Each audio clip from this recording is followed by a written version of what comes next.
지겹군. 요즘 세상에 아직도 이런 걸 하나. 그 목소리는 이른 새벽의 쌀쌀한 공기를 무례하게 찢고 들어왔다. GOP 인근 최전방 군부대의 연병장에는 수백 명의 장병들이 도열해 있었다. 그들의 굳건한 모습 위로 보이지 않는 긴장감이 안개처럼 깔려 있었다. 매일 아침 반복되는 국기 개양식이었지만 이곳의 공기는 단 한순간도 평화롭지 않았다. 목소리의 주인은 방위산업체 K-디펜스의 김진태 이사였다. 수억 원대의 계약을 논의하기 위해 방문한 그는 값비싼 이탈리아제 정장 차림으로 서 있었다. 그 복장은 마치 조각상처럼 굳어있는 군인들 사이에서 유독 이질적이었다. 그의 옆에는 비위를 맞추느라 여념이 없는 박민혁 부장이 서 있었다. 그러게 말입니다. 이사님, 완전히 시간 낭비입니다. 어제 과음했더니 머리만 울리고 이 시간에 회의를 하나 더 하는 게 생산적이지 않겠습니까? 박 부장이 아첨하듯 속삭였다. 김 이사는 코웃음을 쳤다. 그는 군인들의 경직된 자세를 노골적으로 훑어보며 말했다. 군대란 이래서 안 돼. 융통성이라곤 약에 쓰려도 찾아볼 수가 없어.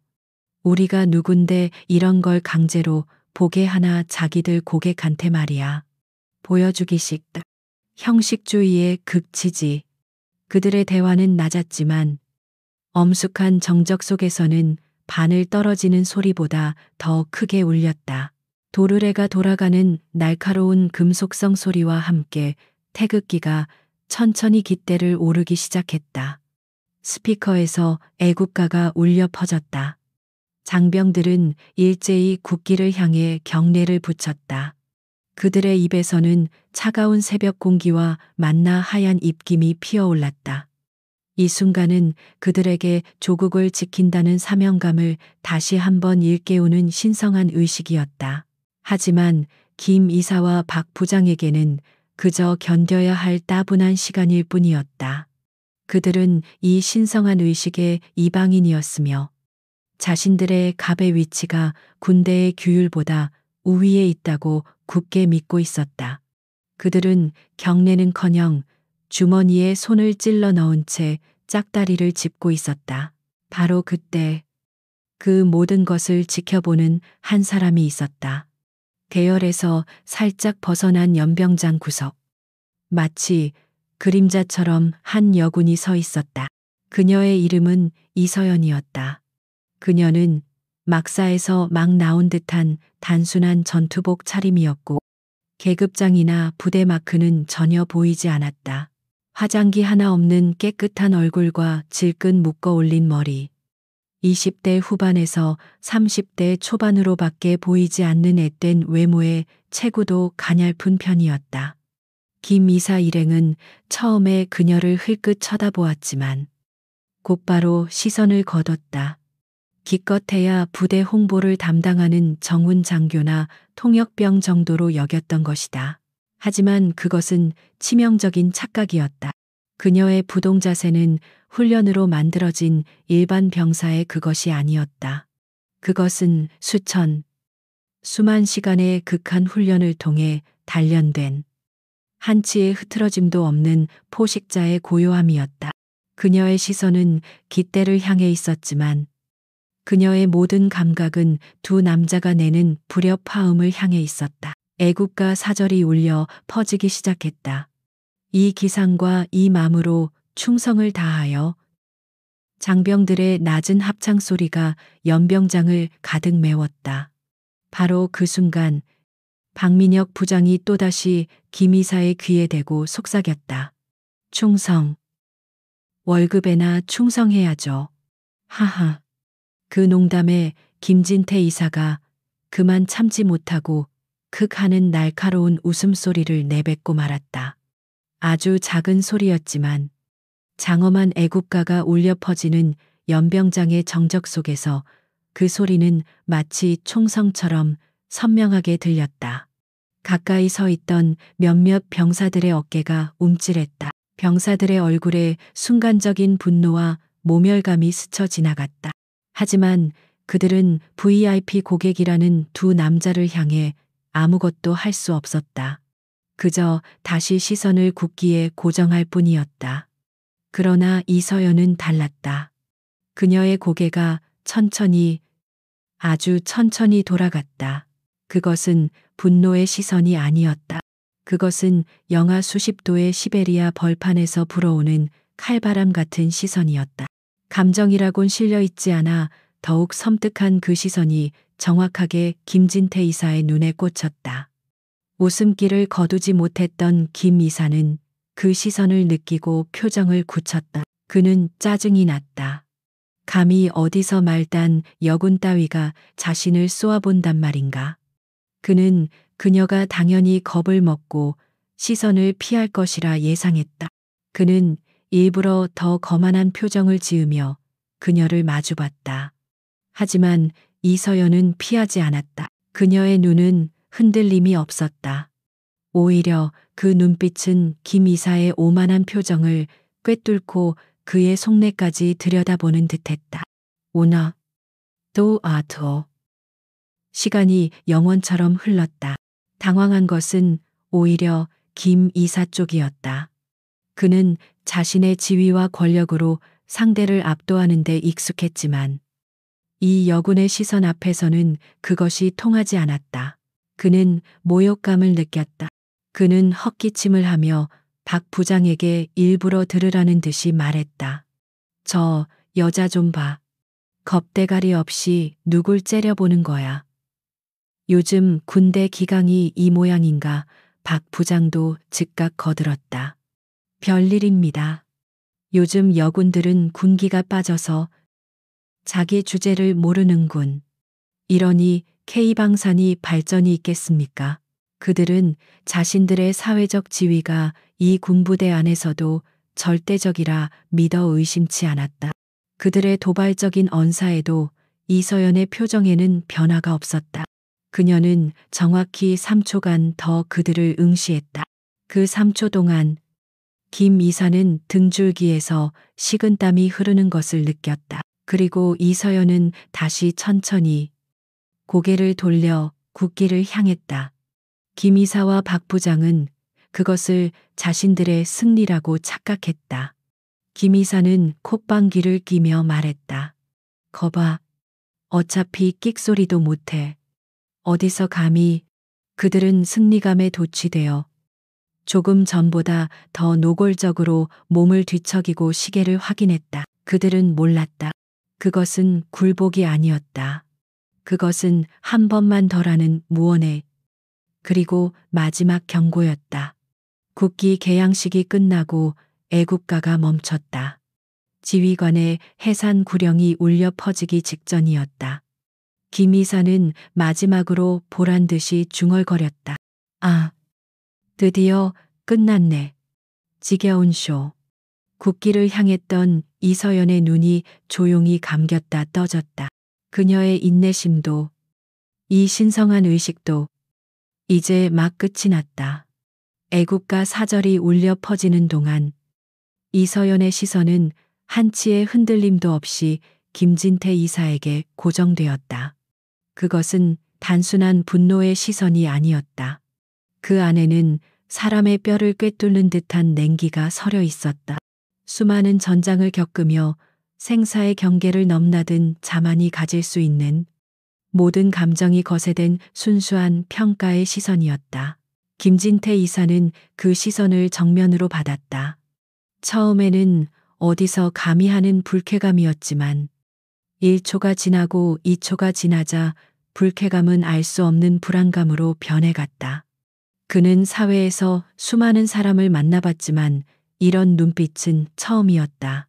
그것은 자신을 인간이 아닌 표적으로 보는 듯한 시선이었다. 저 여자, 아직도 저러고 있군요. 박민혁 부장이 김 이사의 눈치를 살피며 기어들어가는 목소리로 말했다. 그는 이 상황이 불편했다. 하지만 김 이사는 자존심이 상했다. 자신의 권위가 고작 말단 여군으로 보이는 존재에게 무시당했다는 사실에 모욕감을 느꼈다. 김 이사는 일부러 헛기침을 금 하고 크게 냈다. 그는 그녀가 겁을 먹고 시선을 돌릴 것이라 확신했다. 그러나 이서연은 눈 하나 깜빡하지 않았다. 그녀는 경례 자세를 유지한 채 그저 그곳에 서 있었다. 그녀의 존재 자체가 하나의 거대한 경고문처럼 느껴졌다. 그러자 이서연이 움직였다. 그것은 아주 미세한 움직임이었다.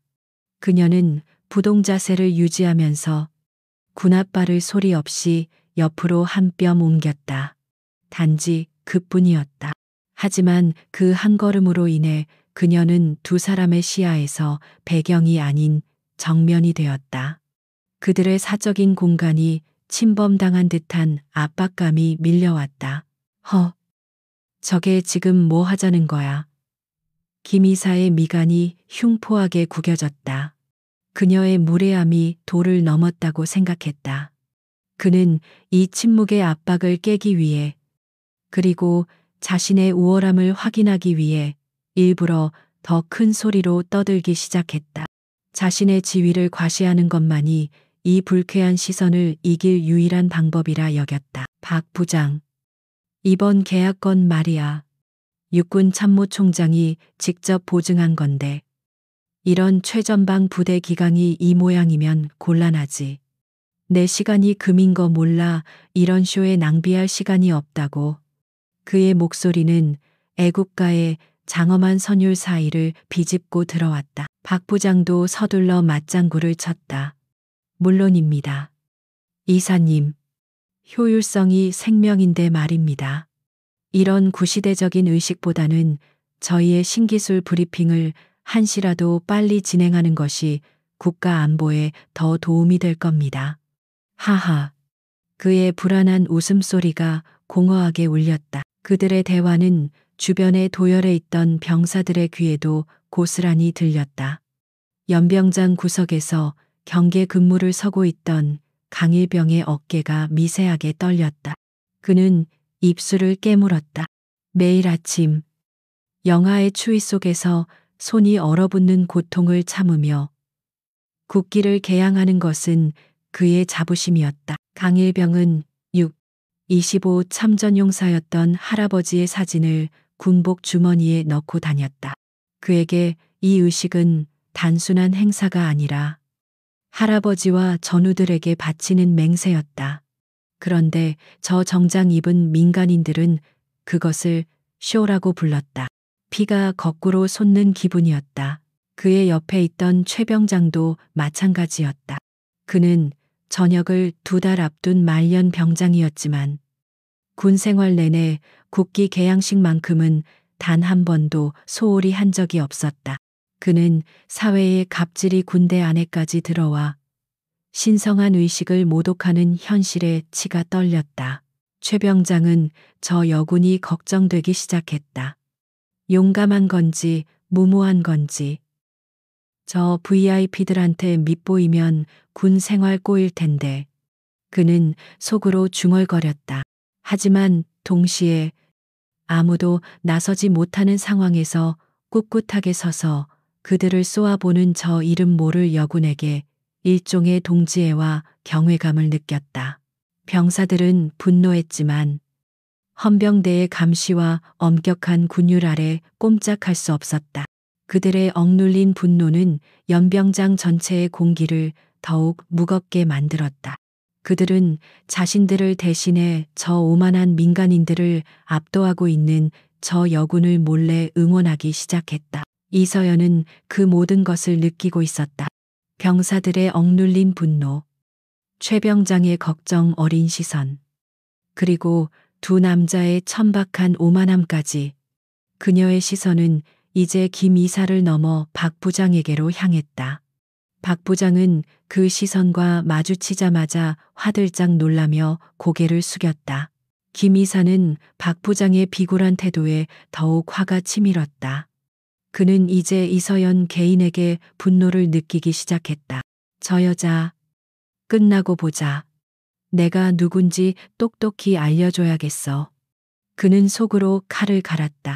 그는 자신이 이 부대의 손님이며 이 부대의 지휘관조차 자신에게 함부로 대하지 못한다는 사실을 잘 알고 있었다. 그는 자신의 권력이 이 군부대 전체를 합친 것보다 강하다고 믿었다. 돈과 인맥이 곧 권력인 사회에서 총과 규율은 그저 구시대의 유물처럼 보였다. 그는 이서연의 저돌적인 시선을 계급도 모르는 하룻강아지의 치기로 규정했다. 이서연의 머릿속은 차갑게 가라앉아 있었다. 그녀는 두 남자의 신원을 이미 파악하고 있었다. K 디펜스, 현재 군의 차세대 통신 장비 계약을 진행 중인 핵심 협력 업체, 그리고 김진태 이사는 그 계약의 실무 책임자였다. 그녀는 이것이 단순한 무례의 문제가 아님을 직감했다. 이 정도의 오만함을 가진 자가 국가의 핵심 방위 산업을 다룬다면 그 오만함은 반드시 보안과 기강의 구멍으로 이어질 것이었다. 그녀의 머릿속에서는 이미 상황 보고서가 작성되고 있었다. 이것은 개인적인 모욕에 대한 대응이 아니었다. 이것은 군의 기강을 바로 세우는 작전이었다. 김진태 이사는 이서연이 지금 자신들의 방산 계약 전체를 재검토할 수도 있는 인물이라는 사실을 꿈에도 몰랐다.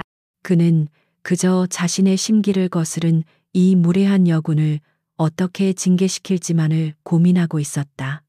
그는 자신의 사회적 지위라는 갑옷이 모든 것을 막아줄 것이라 철석같이 믿었다. 바로 그때 애국가의 마지막 소절이 끝나고 깃대에 완전히 오른 태극기가 바람에 펄럭이기 시작했다. 연병장 전체에 잠시 엄숙한 정적이 흘렀다. 이 신성한 순간이 끝나기를 기다렸다는 듯이 지휘관의 바로 구령이 울려 퍼졌다. 휴, 드디어 끝났네. 김 이사가 노골적으로 한숨을 내쉬며 넥타이를 풀었다. 박 부장도 고생하셨습니다.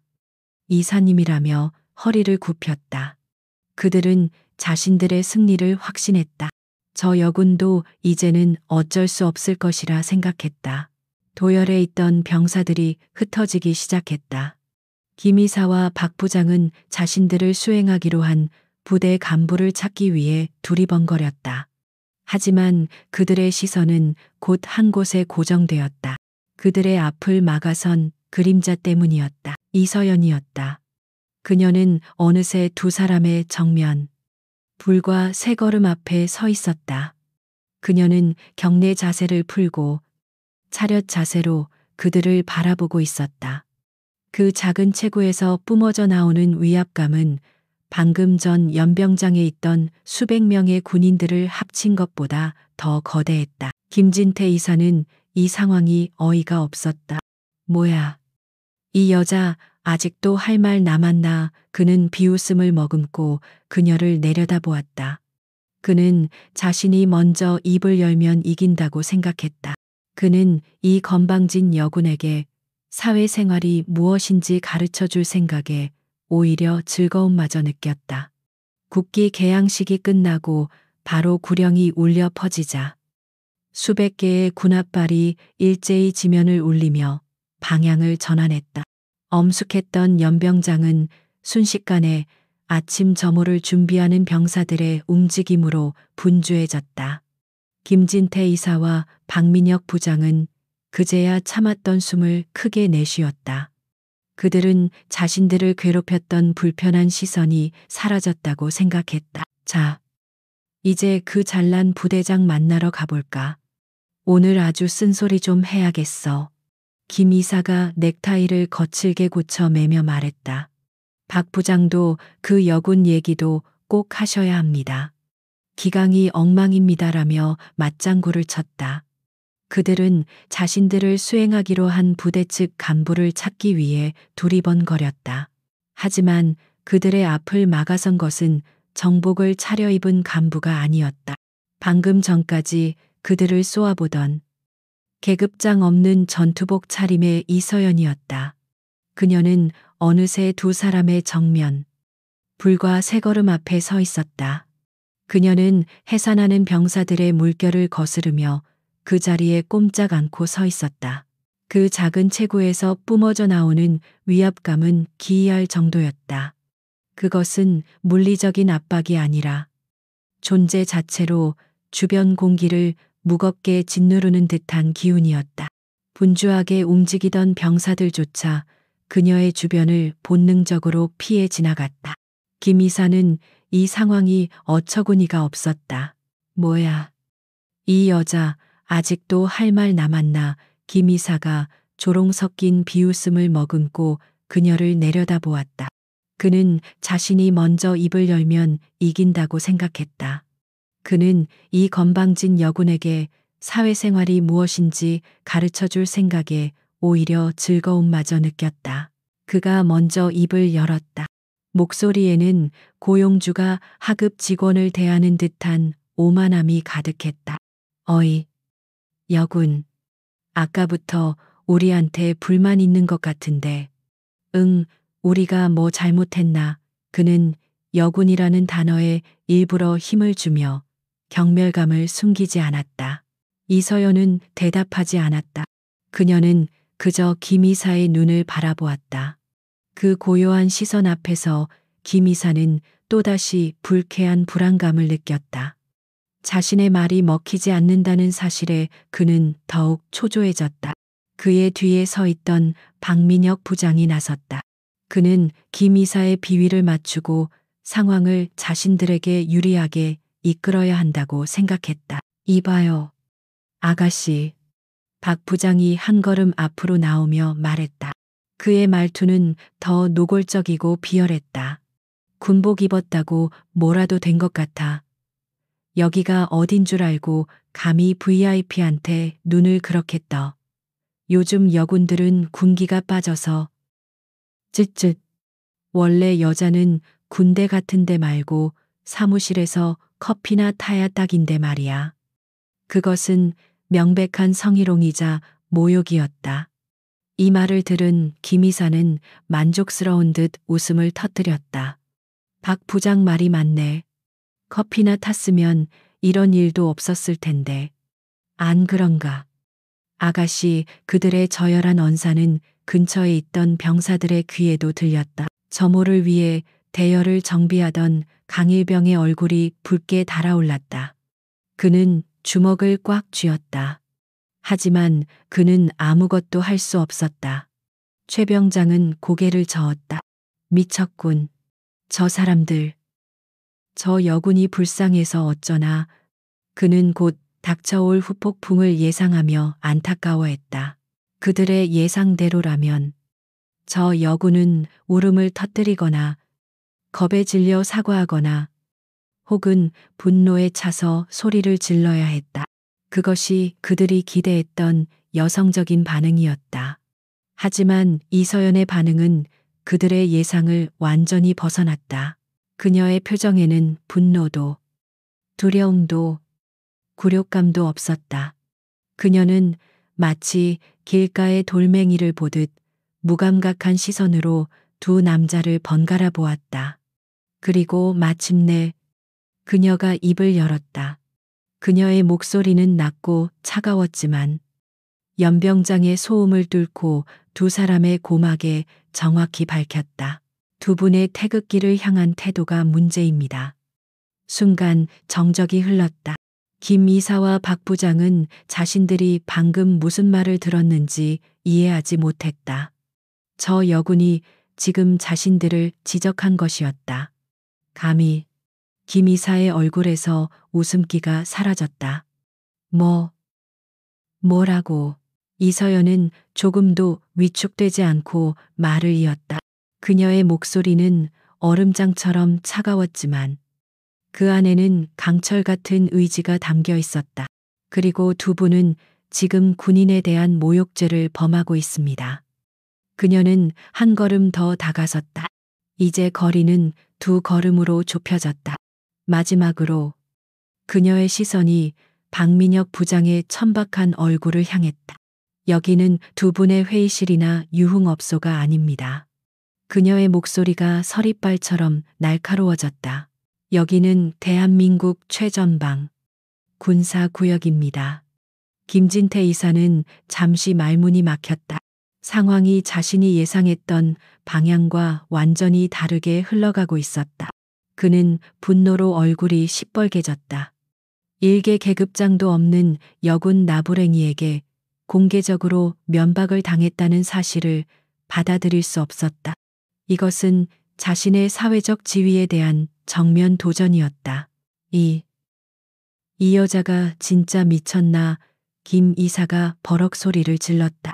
그의 고함 소리에 주변에 있던 병사들이 모두 이쪽을 쳐다보았다. 네가 뭔데 날 가르치려 들어? 너 이름이 뭐야? 계급이 뭐야? 당장 내 상관 데리고 와. 내가 오늘 네 군복 벗겨줄 테니까. 그는 이서연을 향해 위협적으로 손가락질을 했다. 흥분한 나머지 그의 손가락이 이서연의 코앞까지 다가왔다. 너 같은 건 군대에 있을 자격도 없어. 당장 꿇어 꿇고 사과해. 박민혁 부장도 기세등등하게 거들었다. 그래, 우리가 누군 줄 알고 당장 사과하지 않으면 국방부에 정식으로 문제 제기할 거야. 너 하나 때문에 부대 전체가 곤란해지는 거 보고 싶어. 그들은 자신들의 권력을 이용해 그녀를 완전히 짓밟을 심산이었다. 연병장의 모든 시선이 이 작은 충돌의 중심에 모였다. 병사들은 숨을 죽였다. 이제 저 여군은 끝장이라고 생각했다. 저 막강한 갑들을 상대로 저렇게까지 맞섰으니 그 어떤 징계가 내려져도 이상하지 않을 상황이었다. 하지만 이서연은 여전히 미동도 하지 않았다. 그녀는 자신을 향해 삿대질하는 김 이사의 손가락을 그저 차갑게 내려다볼 뿐이었다. 그녀의 침묵은 김 이사의 분노를 더욱 부채질했다. 이게 감히 날 무시해. 김 이사는 이성을 잃었다. 그는 자신의 권위가 땅에 떨어졌다고 느꼈다. 그는 이 건방진년을 자신의 손으로 직접 응징해야겠다고 결심했다. 그는 이서연의 멱살을 잡기 위해 혹은 그녀를 밀치기 위해 거칠게 한 걸음 더 다가섰다. 긴장감이 최고조에 달했다. 김진태 이사의 얼굴은 분노로 시뻘겋게 달아올랐다. 감히 계급장도 없는 여군에게 공개적으로 모욕을 당했다는 사실이 그의 이성을 마비시켰다. 그는 이 건방진년을 자신의 손으로 직접 응징해야겠다고 결심했다. 그의 거친 손이 이서연의 멱살을 향해 삿대질을 하며 뻗어나갔다. 내가 감히 누굴 가르쳐. 그의 손이 그녀의 전투복 깃에 닿기 직전 이서연의 몸이 미세하게 움직였다.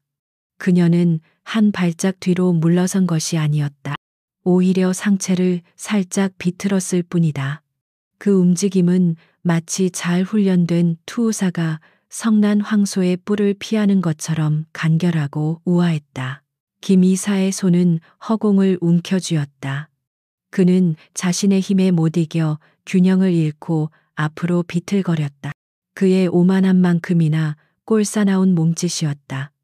이서연은 그가 자세를 바로잡는 동안에도 그를 그저 차가운 눈으로 바라볼 뿐이었다. 그녀의 눈에는 동요 대신 오히려 평가하는 듯한 냉정함이 서려 있었다. 이 여자가 감히 피해 김 이사는 자신의 공격이 실패했다는 사실에 더욱 격분했다. 그는 연병장에 있던 모든 병사들 앞에서 자신이 우스꽝스러워졌다는 것을 깨닫고 참을 수 없는 모멸감에 휩싸였다. 그는 자신의 붉어진 얼굴을 감추기 위해 더 큰 소리로 고함을 질렀다. 박 부장, 못해. 저 여자 당장 잡아. 군인, 폭행적에 지금 날 폭행하려다 실패한 거 안 보여. 그가 억지를 부리며 소리쳤지만 박민혁 부장은 어쩔 줄 모르고 서 있었다. 아무리 갑이라도 군부대 내에서, 그것도 수백 명의 병사가 보는 앞에서 군인을 폭행하려 한 것은 명백한 범죄였다. 박 부장은 김 이사만큼 무모하지는 않았다. 김 이사는 박 부장이 도움이 되지 않는다고 판단하자 이제 이서연에게 직접적인 위협을 가하기 시작했다. 그는 다시 손가락질을 하며 소리쳤다. 너, 내가 누군지 정말 모르는구나. 좋아.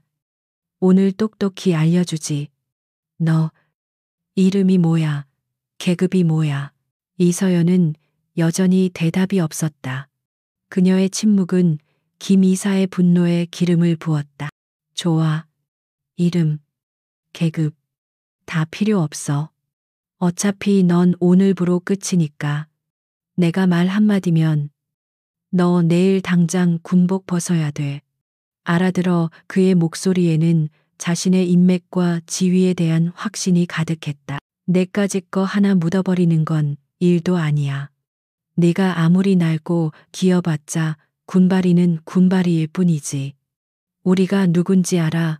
K-디펜스야. 너희들 쓰는 무기, 통신 장비. 다 우리 손에서 나가는 거라고. 우리가 계약서에 사인 안 하면 너희는 구석기 시대처럼 돌멩이 들고 싸워야 돼. 이년아. 그의 천박한 외침은 군 전체에 대한 모욕이었다. 박민혁 부장이 그제야 정신을 차리고 거들었다. 그는 폭력 대신 권력을 사용해 이서연을 굴복시키기로 했다. 이봐, 아가씨. 아직 기회가 있을 때 사과하는 게 어때? 지금 당장 김 이사님께 무릎 꿇고 용서를 빌어. 그의 목소리는 비열하게 회유하는 듯했다. 우리가 이사님께 잘 말씀드리면 징계위원회 회부 정도로 끝내주실 수도 있어. 내 인생 망치기 싫으면 머리 쓸 줄 알아야지. 응, 여군으로 여기까지 올라오기 힘들었을 텐데. 이런 일로 경력 끝내고 싶어. 그들의 협박과 회유에도 이서연의 표정은 변하지 않았다. 그들은 자신들의 논리가 이 말단 여군에게 완벽하게 통할 것이라 믿었다. 군인이 가장 두려워하는 것, 즉 징계와 불명의 전역을 건드렸기 때문이다. 그들은 이서연이 곧 겁에 질려 눈물을 흘리며 사과할 것이라 기대했다.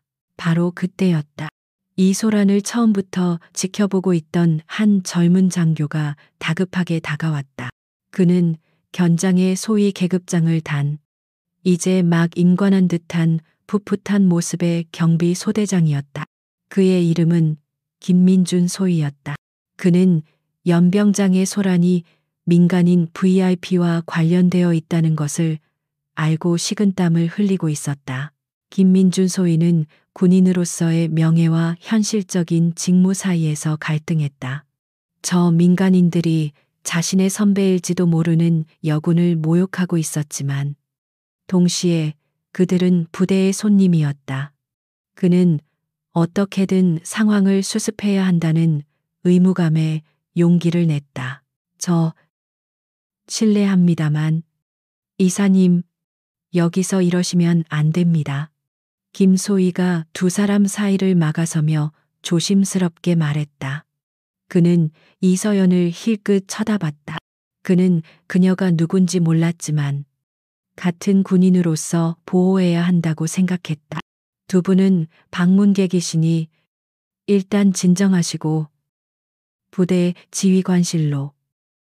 김진태 이사는 방해꾼의 등장에 짜증이 폭발했다. 그는 김소희의 앳된 얼굴과 짝대기 하나 소위 계급장을 훑어보고는 경멸의 코웃음을 쳤다. 넌 또 뭐야 애송이. 어디서 어른들 얘기하는데 끼어들어. 김소희는 당황했지만 맡은 바 임무를 다하려 했었다. 저는 이 구역 경비 책임자입니다. 두 분의 신원은 확인되었으나 부대 내에서 소란을 피우시면 규율에 따라 조치할 수밖에 없습니다. 협조해 주십시오. 그의 목소리는 긴장으로 떨리고 있었지만 장교로서의 책임을 다하려 했다.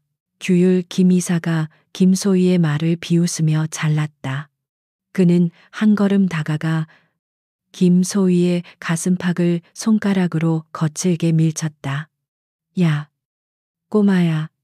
내가 말하는 그 규율. 우리가 만드는 거야. 우리가 너희들 월급 주는 거라고. 알아. 밀쳐진 김소희는 당황하여 두어 걸음 물러났다. 이러시면 안 됩니다. 안 되긴 뭐가 안 돼. 김이사의 목소리가 더욱 커졌다. 이건 어른들 일이니까 넌 빠져. 저기 가서 흙이나 파. 아니면 내 상관. 아니, 대대장. 아니, 연대장 나오라고 해. 너 같은 삐약이랑은 할 말 없으니까. 김소희는 밀쳐진 가슴을 붙잡고 당혹감과 분노 그리고 무력감에 휩싸였다. 그는 소희였지만 엄연히 대한민국 육군 장교였다. 그런 자신을 민간인이 그것도 수백 명의 병사들이 보는 앞에서 밀쳤다는 사실에 치가 떨리는 모욕감을 느꼈다. 하지만 상대는 VIP였다. 그는 섣불리 대응할 수 없었다. 이서연은 이 모든 광경을 묵묵히 지켜보았다. 그녀는 김소희가 모욕당하는 순간, 그리고 그가 무력하게 물러서는 순간을 놓치지 않았다. 그녀의 눈빛이 방금 전보다 한층 더 차가워졌다. 그것은 이제 분노를 넘어선 차가운 결단의 빛이었다. 그녀는 이제 김진태 이사와 박민혁 부장이 단순한 무례를 넘어 군의 지휘 체계와 기강을 정면으로 도전하고 있음을 확신했다. 그들은 자신들의 돈과 지위가 군법 위에 있다고 믿고 있었다. 일개 소위가 아니라 장차 대한민국을 이끌어갈 초급 장교의 명예가 그들의 오만함에 짓밟히는 순간이었다.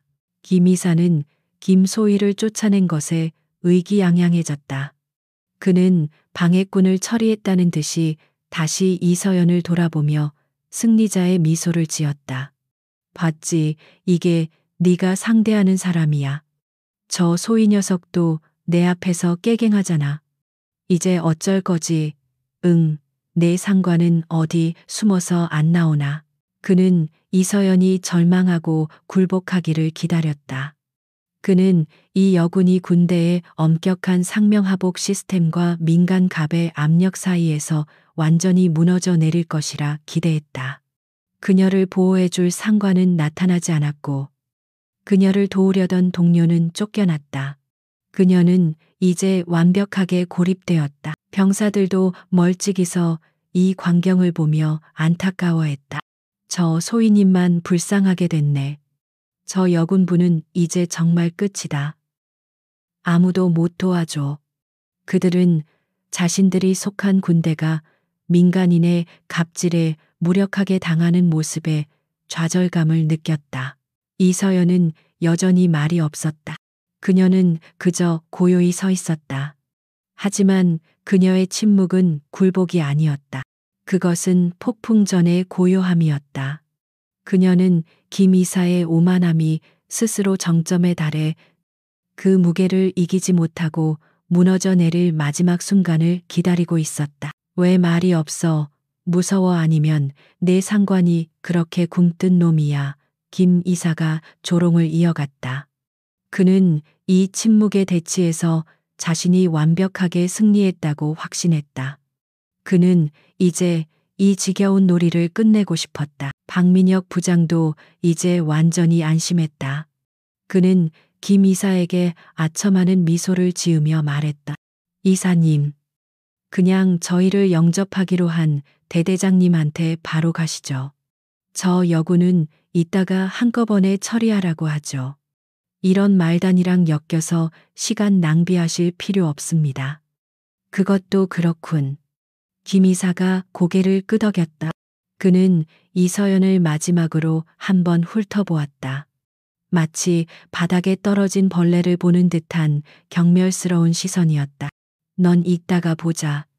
내 상관이랑 같이 내 앞에 와서 무릎 꿇을 준비나 해둬.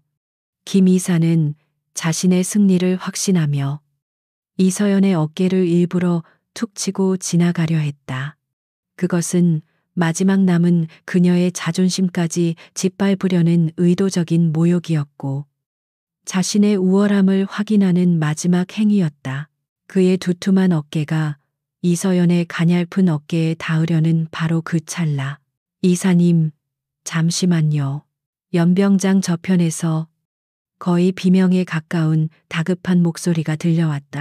방금 전 김 이사가 찾던 그들을 수행하기로 한 부대의 지휘관인 듯한 장교가 땀을 뻘뻘 흘리며 이쪽으로 전력 질주해 오고 있었다. 그는 대령 계급장을 단 이 부대의 최고 지휘관인 연대장이었다. 김 이사는 짜증 섞인 표정으로 그를 돌아봤다. 이제야 오시는군. 연대장. 늦었잖아. 내가 당신 부대 기강에 대해 할 말이 아주 많거든. 특히 저 여군 말이야. 그는 달려오는 연대장을 향해 손가락으로 이서연을 가리켰다. 그는 이제 이 부대 지휘관 앞에서 공개적으로 이 여군을 망신시키고 자신의 값이치를 확고히 할 생각이었다. 저 여군이 감히 고객인 우리에게. 하지만 달려오던 연대장의 표정이 이상했다. 그는 김 이사의 손짓이나 말을 전혀 보지 못하는 듯했다. 그의 얼굴은 마치 귀신이라도 본 사람처럼 공포와 경악으로 하얗게 질려 있었다. 연대장은 김 이사를 거의 밀치다시피 지나쳤다. 그의 목적지는 김 이사가 아니었다. 그의 목적지는 김 이사가 방금 저 여군이라고 불렀던, 말단이라고 조롱했던, 내까지 거라고 짓밟았던 계급장 없는 전투복 차림의 이서연이었다. 이사님, 잠시만요. 목소리의 주인은 이 부대의 지휘관 박지훈 대령이었다. 그는 아침 브리핑 자료를 최종 점검하다가 VIP로 등록된 K 디펜스 임원들이 아직 지휘관실에 도착하지 않았다는 보고를 받았다.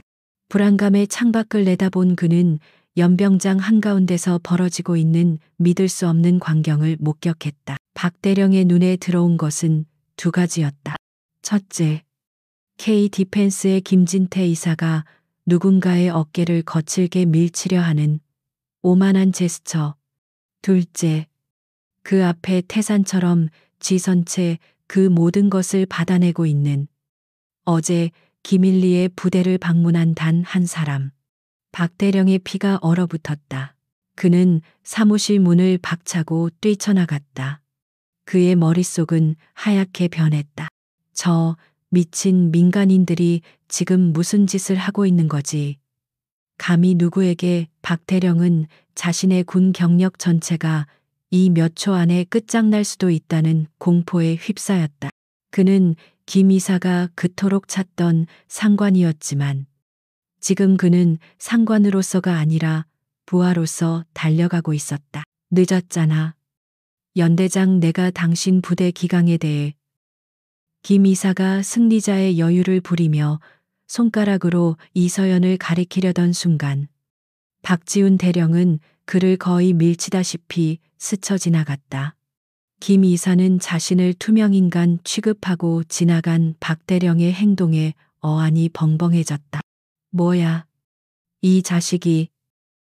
박 대령은 김 이사에게 눈길 한 번 주지 않았다. 그의 목표는 오직 한 사람.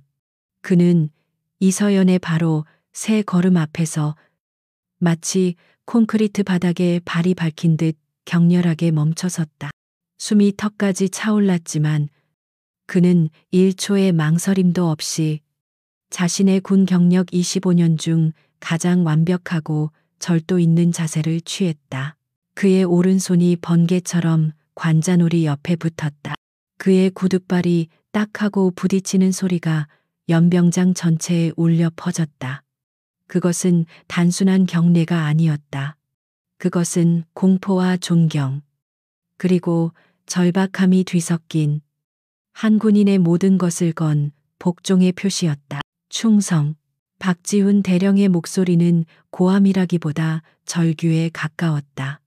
그의 목에 핏대가 섰다. 연병장의 모든 소음이 그 한마디에 삼켜졌다.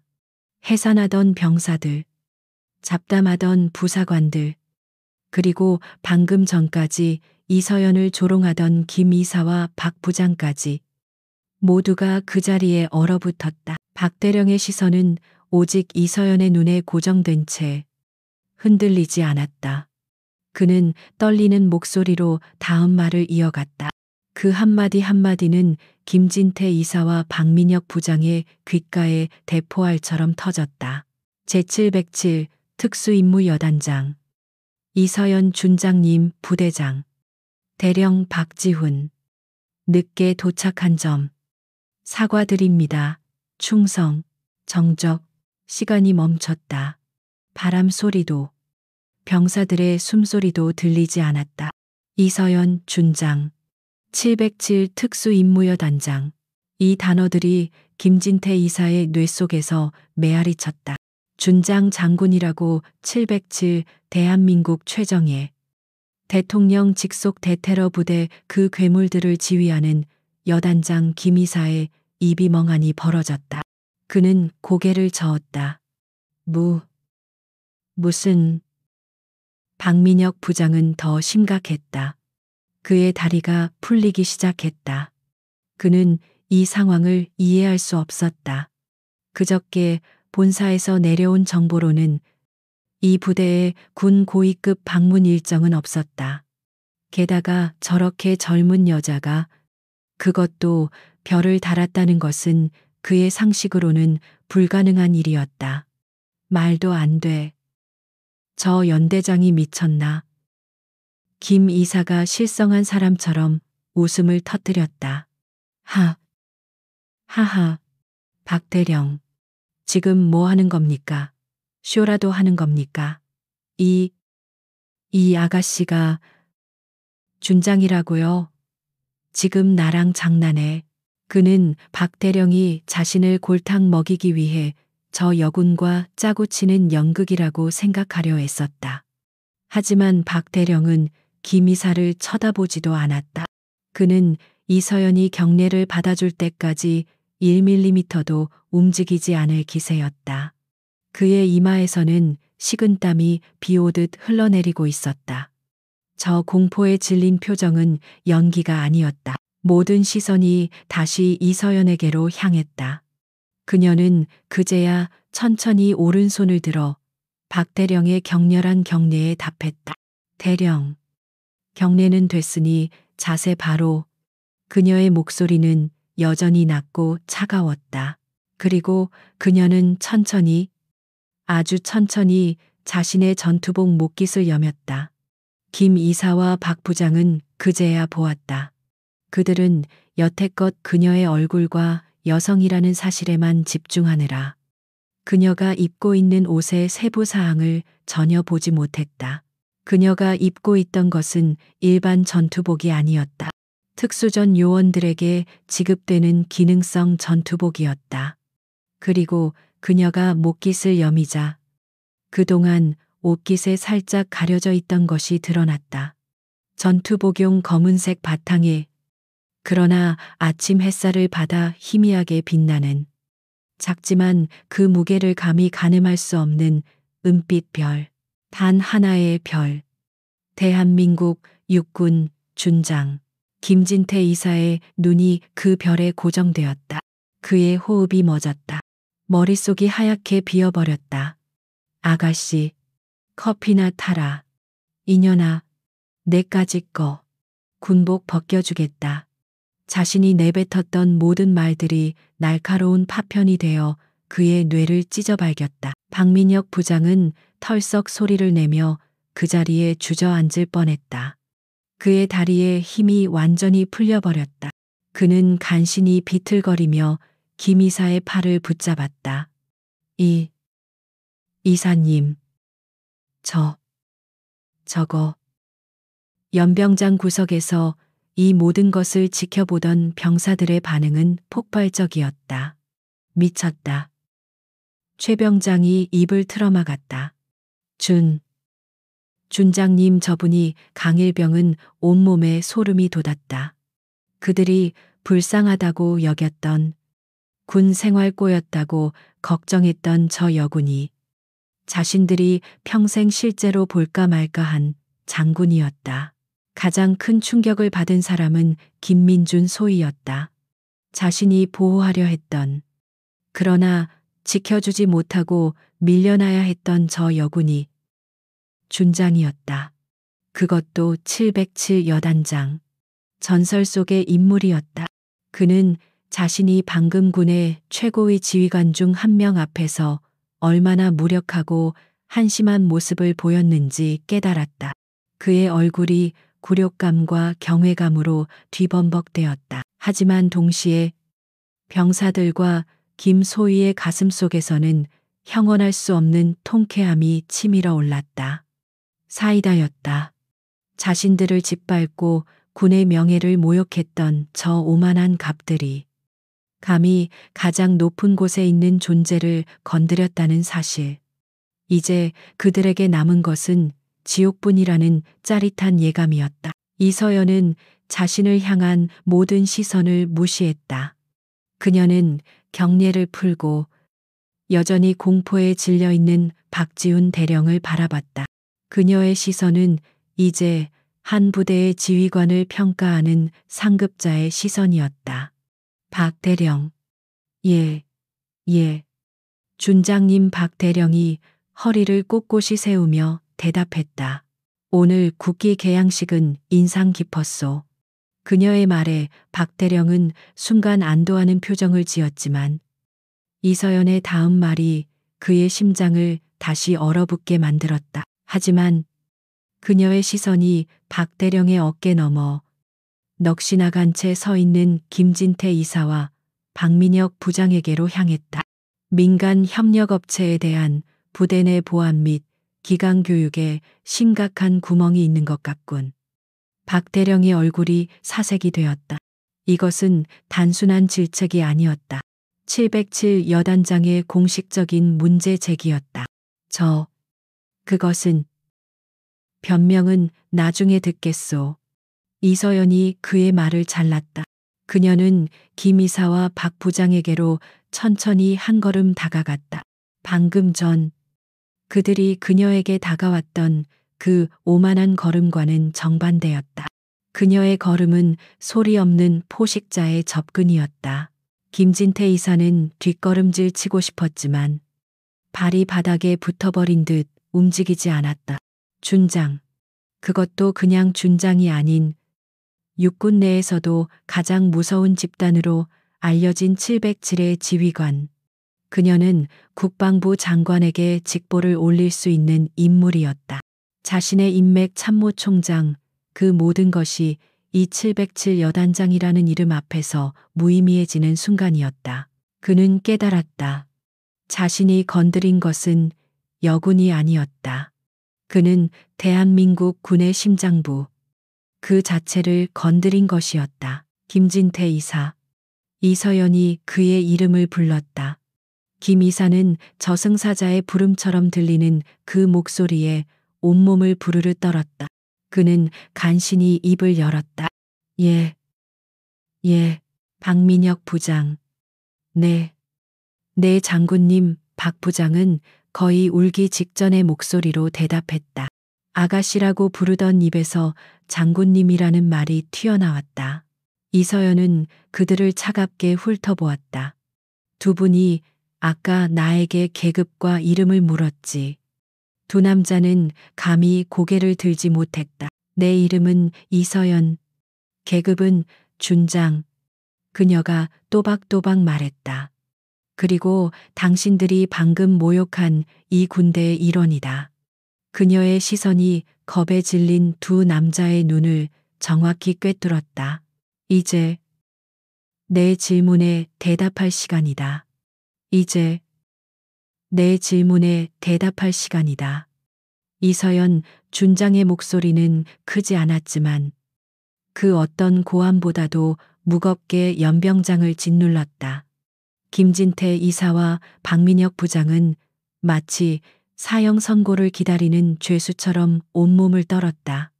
방금 전까지 세상을 다 가진 듯했던 그들의 오만함은 흔적도 없이 사라지고 원초적인 공포만이 남았다. 예, 예, 장군님, 말씀하십시오. 김진태 이사가 간신히 목소리를 쥐어짰다. 그의 이마에서는 땀이 비오듯 턱을 타고 떨어졌다.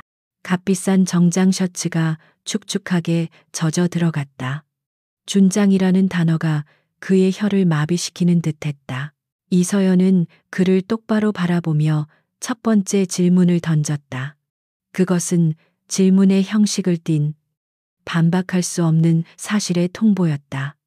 김진태 이사, 당신은 방금 이 군부대 영내에서 대한민국 육군 장교를 밀쳤지. 김 이사의 눈이 공포로 크게 뜨였다. 그는 필사적으로 고개를 저었다. 아, 아닙니다. 장군님, 오해십니다. 절대 밀친 것이 아닙니다. 그저 이야기가 길어질 것 같아 손짓을 한 것뿐입니다. 오해라고 이서연의 입가에 차가운 미소가 스쳤다. 그녀는 김 이사에게서 시선을 돌려 넋이 나간 채 서 있던 김민준 소위를 향했다. 김민준 소위는 마치 전기에 감전된 듯 예 하고 외치며 차렷 자세를 취했다. 그의 온몸이 경직되었다. 전설적인 707 여단장이 자신의 이름을 부르고 있었다. 예, 준장님, 방금 상황을 육하원 측에 따라 정확히 보고하라. 이서연의 명령은 간결했다. 김소희는 심호흡을 한 번 했다. 그는 긴장했지만 장교로서의 훈련이 본능적으로 작동했다. 그는 방금 전의 모욕을 떠올리며 떨림을 억누르고 또박또박 보고했다. 보고 드립니다. 금일 7시 10분경 연병장 중앙에서 K디펜스 소속 민간인 김진태 씨가 본관의 임무 수행을 방해하며 어른들 일에 끼어들지 말라는 폭언과 함께 본관의 흉부를 손바닥으로 1회 가격 밀쳤습니다. 이상입니다. 보고가 끝나자 연병장의 공기는 영하 10도 이하로 떨어지는 듯했다. 폭행, 장교에 대한 폭행. 이것은 단순한 시비가 아니라 군법의 정면으로 저촉되는 중범죄였다. 김진태 이사의 얼굴이 하얗게 질리다 못해 푸른 빛이 돌았다. 이서연은 다시 김 이사를 바라보았다. 더 할 말 있나? 김 이사, 그것은 장군님. 김 이사는 아무 말도 하지 못했다.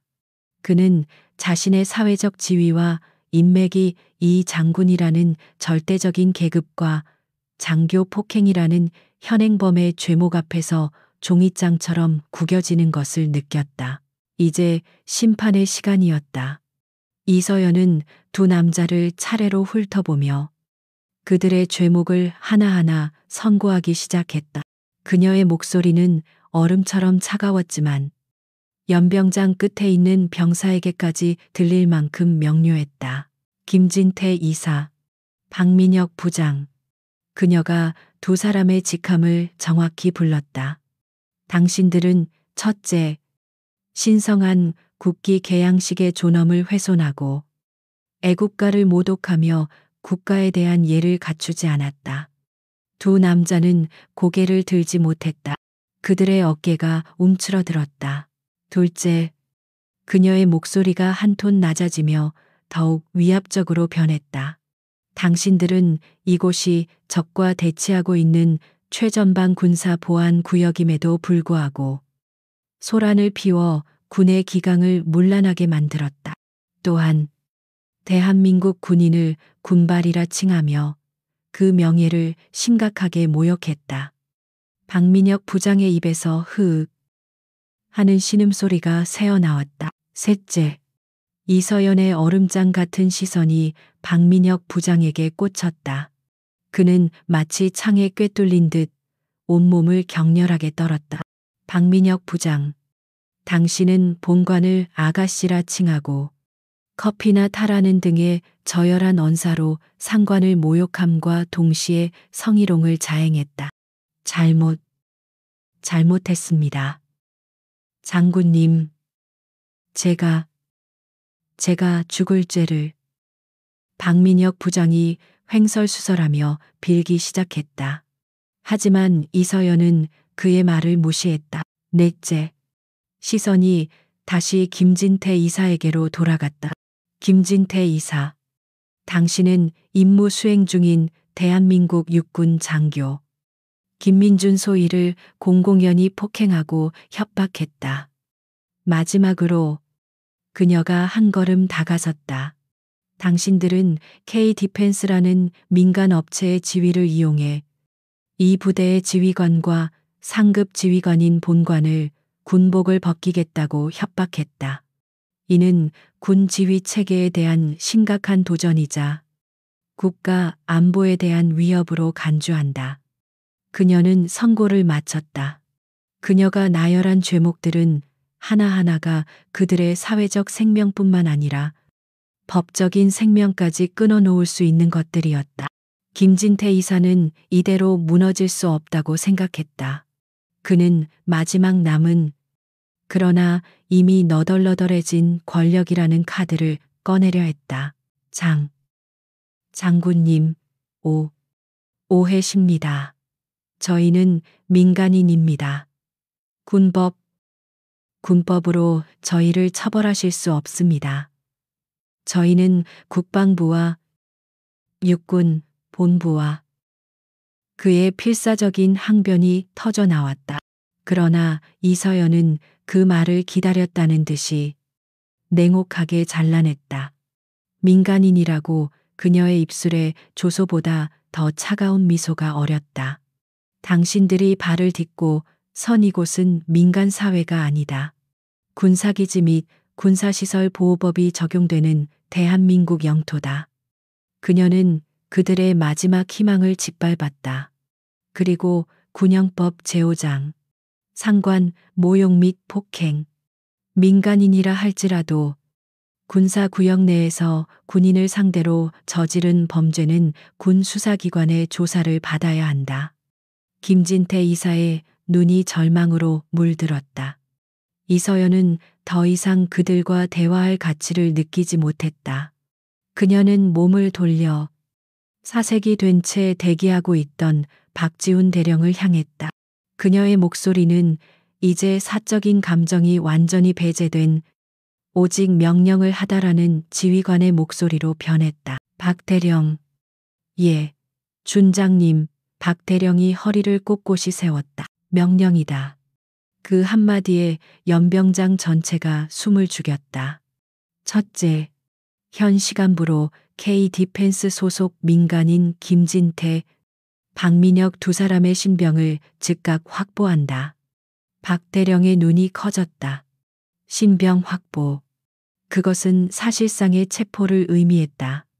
예시, 신병을 확보하란 말씀이십니까? 그렇다. 이서연의 목소리는 단호했다. 즉시 헌병대로 인계하여 군사기지법 위반, 군무, 태만 방조, 상관 모욕, 장교 폭행 및 협박 혐의로 정식 조사를 개시하라. 이 명령이 떨어지자마자 김진태 이사가 짐승 같은 비명을 질렀다. 안 돼, 안 된다고. 장군님. 박대령, 당신 미쳤어. 우리한테 이러고 당신 부대가 무사할 것 같아. 당장 본사에 전화하겠어. 하지만 박지훈 대령은 이미 준장의 확고한 명령을 받았다. 그는 더 이상 망설이지 않았다. 아니, 오히려 이 상황을 통쾌하게 집행하고 싶었다. 그는 연병장 경계를 서고 있던 헌병들을 향해 고함을 질렀다. 헌병대는 뭘 하고 있나? 당장 이 두 사람 연행해. 근처에 대기 중이던 헌병 2명이 달려왔다.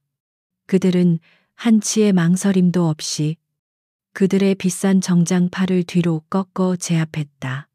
이거나 이거 못나 내가 누군 줄 알고 감히 김이사가 발버둥 쳤지만 특수훈련을 받은 헌병의 완력을 당해낼 수 없었다. 장군님, 살려주십시오. 제가 죽을 죄를 졌습니다. 한 번만 용서해 주십시오. 박민혁 부장은 그 자리에 무릎을 꿇고 통곡하며 빌었다. 하지만 헌병들은 그를 무자비하게 일으켜 세워 끌고 갔다. 방금 전까지 군인을 군발이라 모욕하던 자들이 이제 그 군인들의 손에 짐승처럼 끌려가고 있었다. 연병장의 모든 병사들이 그 광경을 숨죽여 지켜봤다. 그들의 얼굴에는 경악과 함께 형언할 수 없는 통쾌함이 번져나갔다. 자신들의 명예를 짓밟았던 자들이 처참하게 응징당하는 모습. 이것이야말로 그들이 바라던 정의였다. 하지만 이서연의 트리트먼트는 아직 끝나지 않았다. 그것은 시작에 불과했다. 그녀는 끌려가는 두 사람의 비명소리를 배경으로 박 대령에게 두 번째 명령을 하달했다. 박 대령, 두 번째 명령이다. 예. 준장님 하명하십시오. 현 시간부로 이 부대 내에 있는 K 디펜스 프로젝트 사무실을 전면 폐쇄하고 즉각 봉인한다. 박 대령은 이번에도 충격을 받았다. 수천억 원짜리 프로젝트였다. 예, 봉인. 말입니까? 하지만 계약 관련 서류들이 내가 책임진다. 이서연이 그의 말을 잘랐다. 그녀의 눈빛은 한치의 타협도 허용하지 않았다. 단 하나의 문서, 단 하나의 컴퓨터 하드디스크도 외부 반출을 금한다. 전면적인 보안 감사를 실시할 것이다. 또한 K 디펜스 소속 부대 출입 인원 전원을 즉시 퇴거 조치시켜라. 알겠습니다.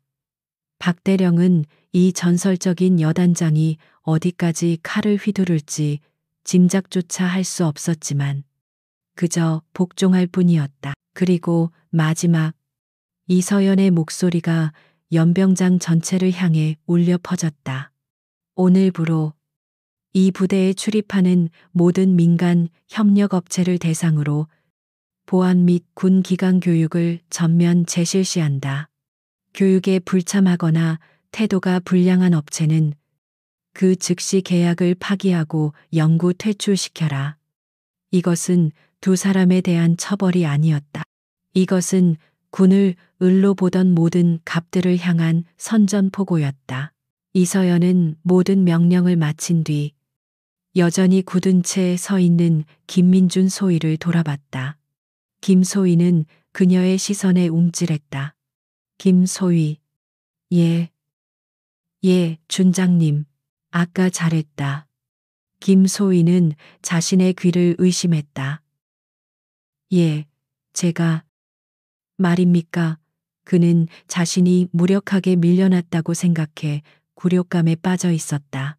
상대의 지위나 위협에 굴하지 않고 장교로서의 책무를 다하려 했다. 이서연이 말했다. 비록 밀려났지만 그 정신은 칭찬받아 마땅하다. 군인의 본분을 잊지 마라. 김민준 소위의 눈시울이 뜨거워졌다. 그는 목이 메어 대답도 하지 못하고 그저 있는 힘껏 경례를 붙였다. 충성. 이서연은 그의 경례를 받고 더 이상 연병장에 머물지 않았다. 그녀는 박 대령에게 사후 보고는 지휘관실에서 듣겠다는 말을 남기고 홀로 막사를 향해 걸어갔다. 그녀의 뒤로 대한민국 최전방 부대의 아침이 그 어느 때보다 서늘하고 정의로운 기운으로 다시 시작되고 있었다. 이서연 준장의 명령은 절대적이었다. 그것은 토론이나 협상의 대상이 아니었다. 박지훈 대령은 그 명령의 무게를 온몸으로 느끼며 한치의 망설임도 없이 즉각 행동에 나섰다. 그의 목소리는 연병장 전체를 쩌렁쩌렁 울렸다. 헌병대 뭐 하고 있나? 당장 이 자들을 연행해. 근처에서 상황을 주시하던 헌병 2명이 마치 기다렸다는 듯이 달려왔다.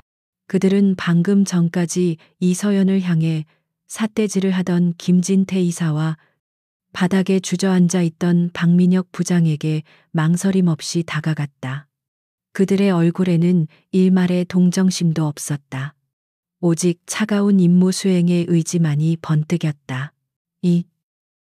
이거 놔, 이거 못 놔. 김진태 이사가 발악했다. 그는 자신의 값비싼 정장 재킷이 헌병의 거친 손에 우그러지는 것을 느끼며 이성을 잃었다. 내가 누군 줄 알고 감히 내 손 하나에 너희 부대 예산이. 그의 협박은 더 이상 이어지지 못했다. 헌병이 그의 팔을 뒤로 꺾어 제압하자 하는 고통스러운 신음소리가 터져나왔다. 아, 안 돼, 박대령 당신 미쳤어. 우리한테 이러고 무사할 것 같아. 김 이사가 끌려가면서도 박지훈 대령을 향해 악을 썼다. 하지만 박 대령은 그에게 눈길조차 주지 않았다.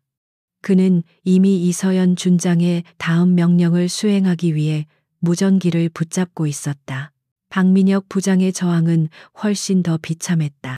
그는 헌병이 다가오자마자 바닥에 완전히 주저앉아 두 손을 싹싹 빌었다. 장군님, 잘못했습니다. 제가 정말 죽을 죄를 졌습니다. 살려주십시오. 제발 한 번만 용서해 주십시오. 그의 목소리는 눈물과 콧물로 뒤범벅이 되어 흉하게 갈라졌다. 아가씨라며 희롱하던 그 입에서 이제는 오직 장군님과 용서라는 단어만 쏟아져 나왔다. 하지만 헌병들은 그를 무자비하게 일으켜 세웠다. 그의 양팔이 붙들린 채 그는 개처럼 질질 끌려가기 시작했다.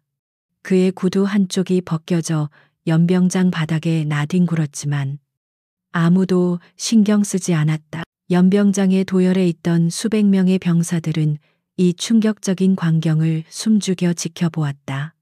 그들의 얼굴에는 경악과 불신, 그리고 이내 형언할 수 없는 통쾌함이 물결처럼 번져나갔다. 자신들을 군발이라 칭하며 모욕했던 자들이, 군의 명예를 짓밟았던 자들이 이제 군인의 손에 의해 가장 치욕스러운 모습으로 끌려가는 장면이었다. 그들에게 이서연 준장은 단순한 장군이 아니었다. 그녀는 자신들의 억눌렸던 분노와 좌절을 단번에 날려버린 마치 신화 속에서 걸어 나온 영웅처럼 보였다. 그녀의 작고 단단한 뒷모습에서 뿜어져 나오는 권위는 연병장을 가득 채우고도 남았다. 김진태 이사와 박민혁 부장은 그렇게 헌병대 차량으로 끌려갔다. 그들의 비명 소리가 멀어질 때까지 이서연은 미동도 하지 않고 그 모습을 지켜보았다. 그녀의 표정에는 그 어떤 만족감이나 동요도 없었다. 그녀는 그저 당연히 해야 할 일을 했을 뿐이라는 듯 담담했다. 소란의 중심이 사라지자 박지훈 대령이 이서연에게 달려와 보고했다. 준장님 혐의자 2명. 헌병대에 신병 인계 완료했습니다. 즉각 조사에 착수하도록 지시했습니다. 수고했소. 이서연이 짧게 대답했다. 하지만 아직 끝나지 않았소. 대령. 그녀의 말에 박 대령은 다시금 등골이 서늘해지는 것을 느꼈다. 이서연은 천천히 방금 전 김민준 소위가 서 있던 곳을 향해 걸어갔다. 그녀는 연병장 한가운데 멈춰 서서 자신의 군용 스마트폰을 꺼내 들었다. 그것은 일반 상용폰이 아닌 군 최고 위급 지휘관들에게만 지급되는 특수 보안 통신 장비였다. 그녀는 잠시 생각에 잠긴 듯 멈춰섰다. 그녀가 누구에게 전화를 걸 것인지. 연병장의 모든 이들이 숨을 죽이고 지켜보았다. 박 대령은 직감했다. 지금부터 벌어질 일은 방금 전의 체포 소동과는 비교도 되지 않을 거대한 폭풍의 시작이라는 것을. 그녀의 손가락이 망설임 없이 화면을 눌렀다. 단축 번호였다. 신호음은 단 2번 울렸다. 예, 차관입니다. 수화기 너머로 낮고 무게감 있는 목소리가 들려왔다. 대한민국 국방부 차관이었다. 군 서열 2위에 해당하는 군정과 군령을 총괄하는 핵심 인물이었다. 박 대령은 그 목소리를 듣는 것만으로도 다리가 후들거렸다. 이서연은 조금도 위축되지 않았다. 그녀의 목소리는 여전히 차갑고 평온했다. 충성. 치발링치. 이서연입니다. 그녀는 자신의 소속과 이름을 간결하게 밝혔다. 군더더기 없는 보고였다. 수화기 너머의 차관은 707 여단장의 갑작스러운 직통 전화에 순간 긴장한 듯했다. 이 준장, 이른 아침부터 무슨 일입니까 혹시? 대테러 상황이라도. 707의 직보는 곧 국가 비상사태를 의미했기 때문이다. 대테러 상황은 아닙니다. 하지만 그에 준하는 심각한 안보 및 기강문란 사태가 발생하여 직보드립니다. 이서연의 목소리는 단호했다. 차관은 즉각 사태의 심각성을 깨닫고 자세를 고쳐 앉았을 것이다. 말해보시오. 이서연은 연병장에 서서 방금 전 끌려간 2 남자의 모습을 떠올리며 보고를 시작했다. 금일 7시경 제 X보병사단 국기 개양식 현장에서 방위산업체 K디펜스 소속 김진태 이사, 박민혁 부장이 국가 의례를 모독하고 군인을 모욕하는 행위를 자행했습니다. 그녀는 감정을 싣지 않고 사실만을 나열했다. 또한 이들은 임무 수행 중인 초급 장교를 폭행하고 본관을 포함한 지휘 계통을 군복을 벗기겠다고 협박하며 군 지휘 체계를 심각하게 교란했습니다. 수화기 너머에서 차관의 거친 숨소리가 들렸다. K디펜스라고. 그것은 현재 국방부가 수조원대 차세대 통신망 사업을 맡긴 핵심 파트너였다. 이 준장, 그들의 행위는 확인된 사실입니까? 본관이 현장에서 직접 목격하고 제지했으며 부대 지휘관 및 전 장병이 증인입니다. 관련자 이명은 현재 군사기지법 위반 및 상관 모욕, 장교, 폭행 혐의로 헌병대에 구금, 조사 중입니다. 차관은 말문이 막힌 듯 잠시 침묵했다. 현역 준장, 그것도 707 여단장을 상대로 민간인이 군복을 벗기겠다고 협박했다는 것은 군 전체에 대한 선전포고나 다름없었다. 차관의 목소리가 분노로 낮게 깔렸다. 그래서 이 준장의 건의 사항은 무엇입니까? 이서연은 기다렸다는 듯이 자신의 요구를 말했다. 첫째, K디펜스와 진행 중인 모든 군납 계약을 현 시간부로 전면 중지, 보류해 주실 것을 건의합니다. 기강이 이 정도인 업체가 국가 안보의 핵심인 통신망을 다루는 것은 불가합니다. 둘째, 국방부 감사관실 및 안보지원사령부를 통해 K디펜스에 대한 전면적인 보안 감사 및 계약 비리 감찰을 즉각 실시해 주십시오. 단순한 기강 문제를 넘어선 구조적인 비리가 의심됩니다. 셋째, 본 사태에 대한 K디펜스 회장단의 공식적이고 진정성 있는 사과 및 재발 방지 대책이 나올 때까지 K디펜스 전 직원의 전군 부대 출입을 금지시켜 주십시오. 보고 마쳤습니다. 그녀의 요구는 가히 지진과도 같았다. 수조 원짜리 프로젝트의 전면 중단, 안보사의 감찰 착수, 전군 출입 금지. 이것은 한 기업의 존폐를 뒤흔들 수 있는 그야말로 핵폭탄급 조치였다. 박지훈 대령은 옆에서 듣는 것만으로도 현기증이 났다. 차관은 잠시 망설이는 듯했다. 정치적, 경제적 파장이 너무나 컸기 때문이다. 이 준장, 계약 중지는 파장이 너무 크지 않겠소. 일단 감찰부터. 차관님, 이서연이 그의 말을 잘랐다. 그녀의 목소리에 처음으로 얼음장 같은 경고가 실렸다. 오늘 그들이 짓밟은 것은 제 개인의 명예가 아닙니다. 그들은 대한민국 국기와 군의 지휘 체계를 짓밟았습니다. 만약 이 사태를 엄중히 다루지 않으신다면 최전방에서 목숨을 걸고 있는 장병들의 사기는 누가 책임집니까? 그녀는 말을 이었다. 본관은 군의 기강보다 업체의 편의를 우선시하는 그 어떤 결정에도 동의할 수 없습니다. 필요하다면 이 사안을 대통령께 직접 보고하겠습니다. 대통령께 직접 보고. 707 여단장이 가진 최후의 카드였다. 차관은 더 이상 반론을 제기하지 못했다. 그는 이서연이라는 군인의 성격을 잘 알고 있었다. 그녀는 자신이 한 말을 반드시 지키는 인물이었다. 알겠소. 이 준장. 차관의 목소리는 무겁게 가라앉았다. 이 준장의 건의를 전적으로 수용하겠소. 즉각 조치하지. 관련 세부 보고는 서면으로 올려주시오. 알겠습니다. 차관님. 충성. 이서연은 전화를 끊었다. 단 몇 분간의 통화였다. 하지만 그 통화로 인해 대한민국 국방부와 방위산업계 전체가 뒤집어지기 시작했다. 이서연이 전화를 끊자마자 박지훈 대령은 무전기를 붙잡고 다시 고함을 질렀다. 그는 이미 이서연의 명령을 초과 달성할 준비가 되어 있었다.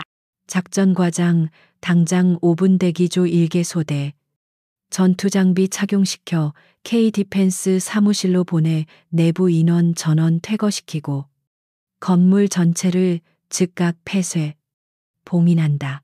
통신과장 K-디펜스 관련 내부망 접속 전부 차단의 데이터 유출 절대 불가하다.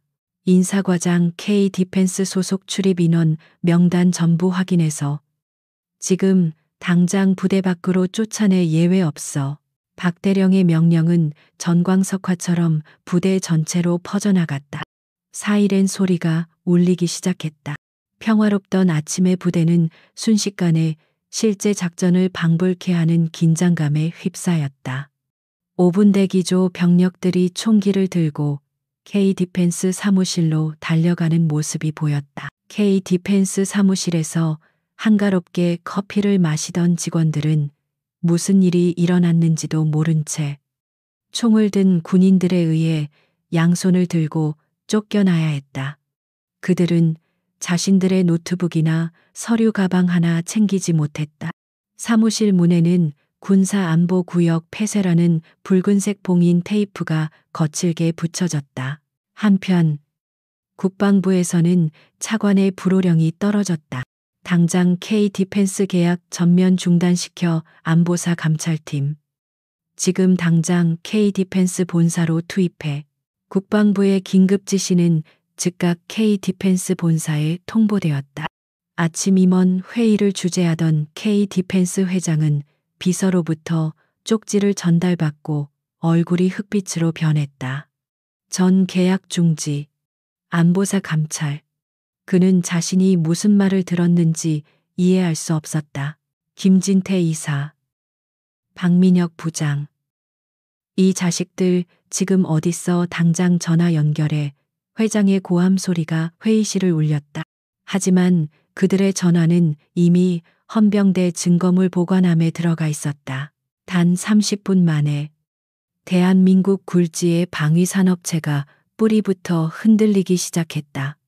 이 모든 기강의 폭풍은 국기 개양식에서의 오만한 농담과 그 농담을 용납하지 않은 한 여군 준장의 차가운 침묵에서 시작되었다. 이서연은 이 모든 혼란을 뒤로하고 박 대령에게 사후 보고는 지휘관실에서 받겠다는 한마디만 남긴 채 유유히 연병장을 걸어 나갔다. 그녀의 걸음은 처음 이곳에 섰을 때와 마찬가지로 한치의 흐트러짐도 없었다. 이서연 준장의 전화 한 통은 즉각적인 지각 변동을 일으켰다.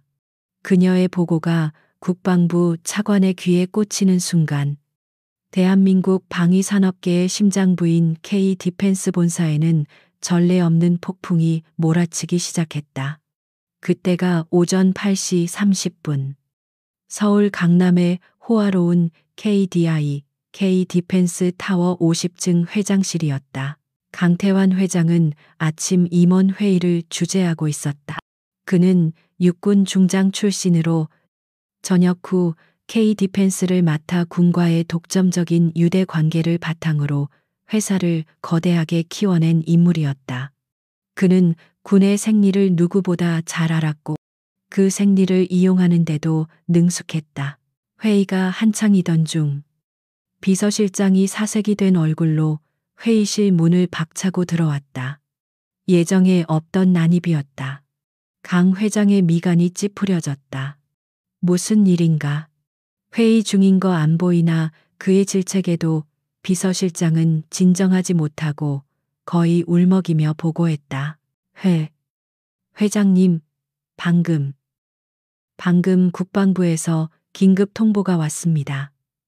우리 회사와 진행 중인 모든 계약이 전면 보류, 중단되었습니다. 그 말에 회의실이 술렁였다. 뭐라고, 그게 무슨 소리야? 비서실장은 숨을 헐떡이며 말을 이었다. 그뿐만이 아닙니다. 지금 안보지원사령부 감찰팀이 로비에 본사 압수수색 영장을 들고 도착했다고 합니다. 회의실은 그야말로 아수라장이 되었다. 임원들이 자리에서 벌떡 일어났다.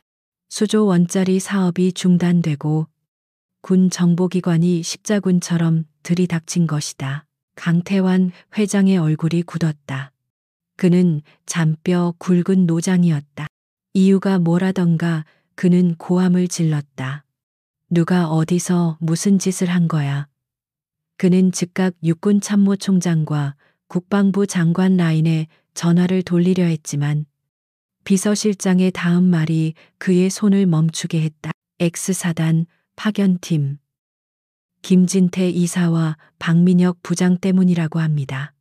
그 두 사람이 오늘 아침 국기 개양식에서 비서실장은 차마 입에 담기 힘든 보고를 이어갔다.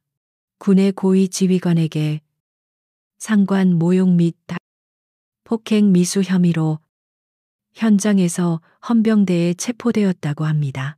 강 회장의 눈이 이글거렸다. 고위 지휘관 누구야? 감히 김 이사를 체포해. X 사단장이 미쳤나? 그는 여전히 상황을 파악하지 못했다. 비서실장은 떨리는 목소리로 마지막 퍼즐 조각을 맞췄다. 사단장이 아닙니다. 회장님, 현장에 있던 지휘관은 제707 특수임무여단장 이서연 준장이었다고 합니다. 이서연 준장.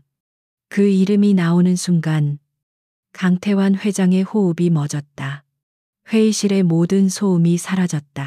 강 회장의 머릿속이 하얗게 변했다. 다른 사람은 몰라도 그는 이서연이라는 이름을 알고 있었다. 육사 후배이자 군 내에서 얼음 독사 아이스 파이퍼라 불리는 여자. 그녀는 정치적 라인이나 배경 없이 오직 실력 하나로 그 험악한 특수전 분야에서 별을 단 괴물이었다. 더 무서운 것은 그녀가 국방부 장관을 건너뛰고 대통령에게 직보할 수 있는 몇 안 되는 지휘관 중 하나라는 사실이었다. 세상에, 김진태, 이 미친놈이 누굴 건드린 거야. 강 회장은 자신의 인맥이나 돈이 이서연 준장에게는 통하지 않는다는 것을 본능적으로 깨달았다. 이것은 비즈니스 문제가 아니었다. 이것은 회사의 생존 문제였다. 그는 모든 전화를 끊었다. 당장 헬기 준비시켜. X 사단으로 간다. 지금, 당장. 그로부터 불과 2시간 뒤 X 사단 연병장 상공으로 요란한 프로펠러 소리와 함께 검은색 민간 헬기 한 대가 날아들었다. 민간 헬기가 최전방 GOP 부대 상공을 나는 것은 전시 상황이 아니고서는 불가능한 일이었다. 이것은 강태환 회장이 자신의 모든 인맥을 동원해 국방부 차관에게 사죄할 기회를 애원한 결과였다. 헬기가 착륙하고 강 회장이 초췌한 얼굴로 내렸다. 그는 더 이상 거대 방산업체의 회장이 아니었다. 그를 맞이한 것은 박지훈 대령이 아니었다. 무장한 헌병 2명이었다. 그들은 강 회장을 한 명의 조사 협조자로 취급하며 그를 지휘관실로 안내했다. 지휘관실의 공기는 무겁게 가라앉아 있었다. 방의 주인인 박지훈 대령은 창가에 부동자세로 서 있었고 상석인 그의 자리에는 이서연 준장이 앉아 있었다. 그녀는 방금 전 K 디펜스 사무실에서 압수한 보안 서류들을 차갑게 검토하고 있었다. 들어가시죠. 헌병의 말에 강태환 회장이 마른 침을 삼키며 방으로 들어섰다. 그는 이서연을 보았다. 계급장 없는 전투복 차림, 화장기 없는 얼굴, 그저 평범한 여군처럼 보였다. 하지만 그녀의 눈과 마주치는 순간 강 회장은 자신이 왜 그녀를 얼음 독사라고 불렀는지 깨달았다. 그 눈에는 감정이 없었다. 강태환 회장은 주저하지 않았다. 그는 자신의 군 경력과 사회적 지위, 나이 모든 것을 내려놓았다. 그는 이서연 준장의 책상 앞에서 멈춰 서더니 90도로 허리를 숙였다. 육군 중장 출신의 60이 넘은 거대 기업 회장이 현역 준장에게 바치는 완벽한 사죄였다. 이서연 장군, K 디펜스 회장 강태환입니다. 제가 죽을 죄를 졌습니다. 부하 직원들을 제대로 교육하지 못한 전적으로 저의 불찰입니다. 변명의 여지가 없습니다. 그의 목소리는 깊고 절박하게 울렸다. 이서연은 서류에서 눈을 떼지 않았다. 그녀는 강 회장을 세워둔 채 몇 분간이나 서류만 검토했다. 강 회장은 90도로 숙인 허리를 감히 펼 수 없었다. 등줄기에서 식은땀이 흘렀다. 박지훈 대령조차 숨을 죽였다. 마침내 이서연이 서류를 탁 소리 나게 덮었다. 그녀가 고개를 들었다. 허리 펴시죠. 회장님. 그녀는 강 회장을 선배님이 아닌 회장님이라고 불렀다. 명확한 선긋기였다. 강 회장이 허리를 펴자 이서연이 말을 이었다. 군 선배님이셨던 분이 회장으로 있는 회사의 기강이 이 정도라는 사실에 저는 깊은 유감을 표합니다. 면목이 없습니다. 장군. 강 회장이 다시 고개를 숙이려 하자 이서연이 손을 들어 제지했다. 사과는 받겠습니다. 하지만 그녀의 목소리가 얼음장처럼 차가워졌다. 사과로 끝날 일이 아닙니다. 강 회장은 이서연의 눈을 정면으로 바라보았다. 그 눈에는 타협의 여지가 1mm도 없었다. 김진태 이사와 박민혁 부장. 두 사람은 오늘부로 즉각 파면 조치하고 업계에서 영구 퇴출시키겠습니다. 그리고 전 직원을 대상으로 군 기강 및 안보 교육을. 그런 행정 처리는.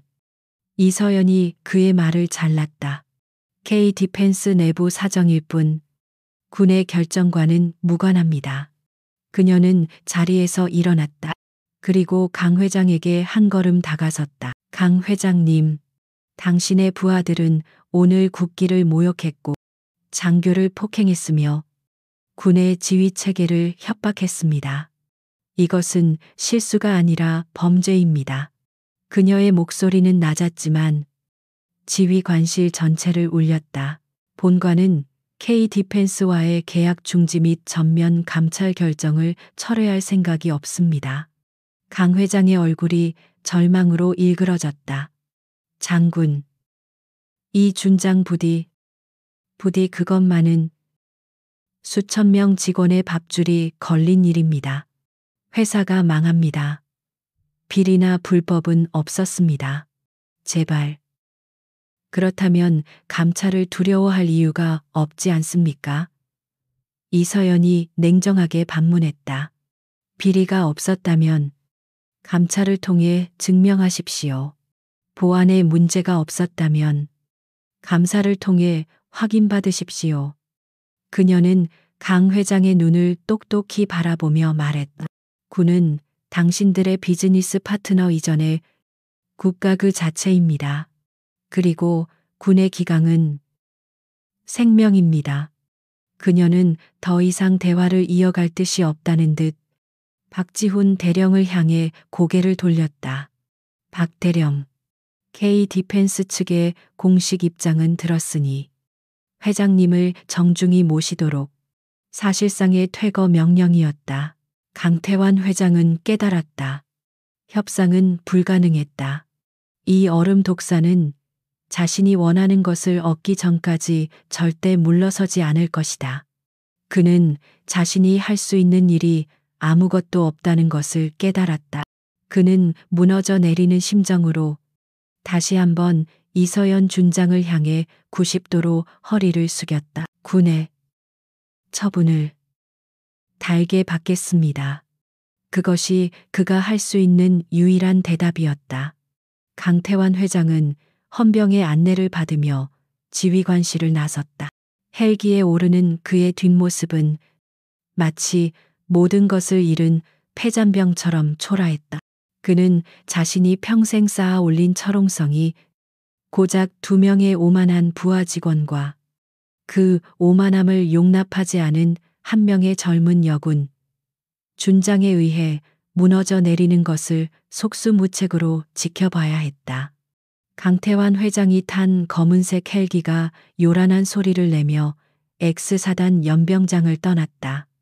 헬기가 만들어낸 것엔 바람은 연병장의 먼지를 휘저었지만 이서연 준장의 명령으로 확립된 서늘한 기강을 흔들지는 못했다. 강 회장의 퇴장은 K 디펜스의 오만한 시대가 끝났음을 알리는 상징적인 장면이었다.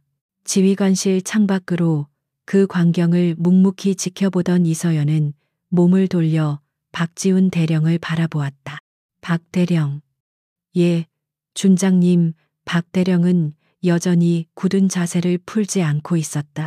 오늘 아침 단 몇 시간 만에 벌어진 일들은 그의 25년 군 생활을 통틀어 가장 충격적인 경험이었다.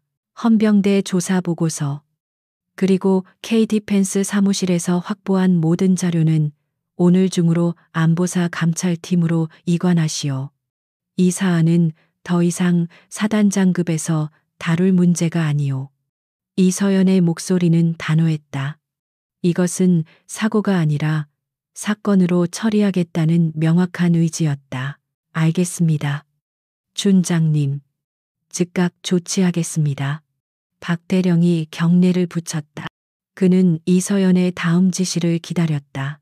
그리고 이서연의 시선이 연병장을 향했다.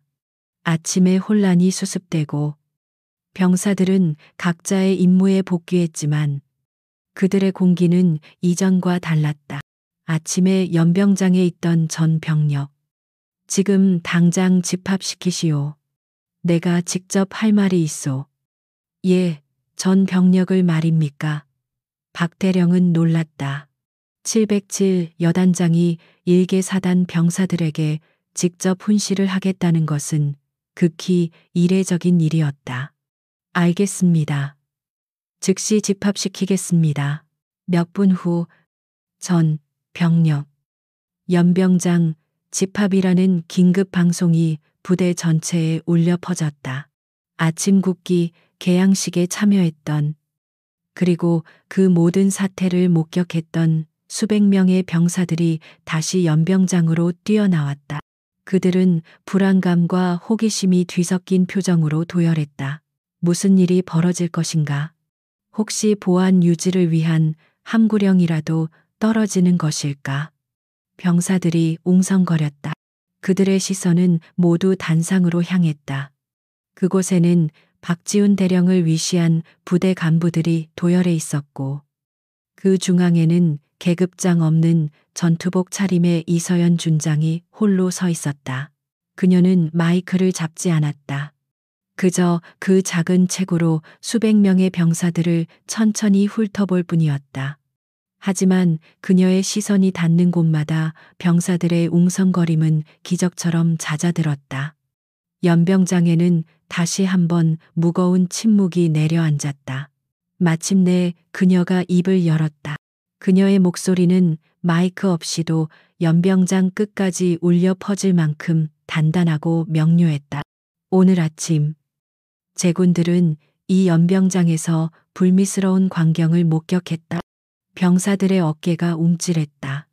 불미스러운 광경이라는 말에 그들은 아침에 그 치욕적인 순간을 떠올렸다. 대한민국의 군수 산업을 책임진다는 자들이 국기에 대한 예를 갖추지 않았고 군인을 모욕했으며 심지어 장교를 폭행하려 했다. 그녀의 목소리는 차가웠다. 병사들은 고개를 숙였다. 그것은 그들의 잘못이 아니었지만 마치 군 전체가 모욕당한 것 같은 수치심이 다시금 밀려왔다. 그들은 처벌받았다. 이서연이 간결하게 선언했다. 김진태 이사와 박민혁 부장은 파면되었고 군법에 따라 엄중한 처벌을 기다리고 있다. K-디펜스는 군과의 모든 계약이 중지되었으며 현재 안보사의 강도 높은 감찰을 받고 있다. 그들은 그들의 오만함에 대한 대가를 정확히 치르고 있다. 병사들의 눈이 커졌다. 그들은 헌병대에 끌려가는 것까지만 보았지만 그 후폭풍이 이토록 거대하고 신속할 줄은 몰랐다. 그들의 가슴 속에서 억눌려 있던 분노가 시원하게 씻겨나가는 듯한 통쾌함이 밀려왔다. 하지만 이서연의 목소리가 한층 높아졌다. 내가 제군들을 이곳에 다시 모은 것은 그들의 처벌을 알리기 위함이 아니다. 그녀는 병사 한 명 한 명의 눈을 마주치려 애쓰며 말했다. 나는 오늘 제군들이 느꼈을 모욕감과 무력감에 대해 이야기하고 싶다. 그 한마디에 병사들은 숨을 삼켰다.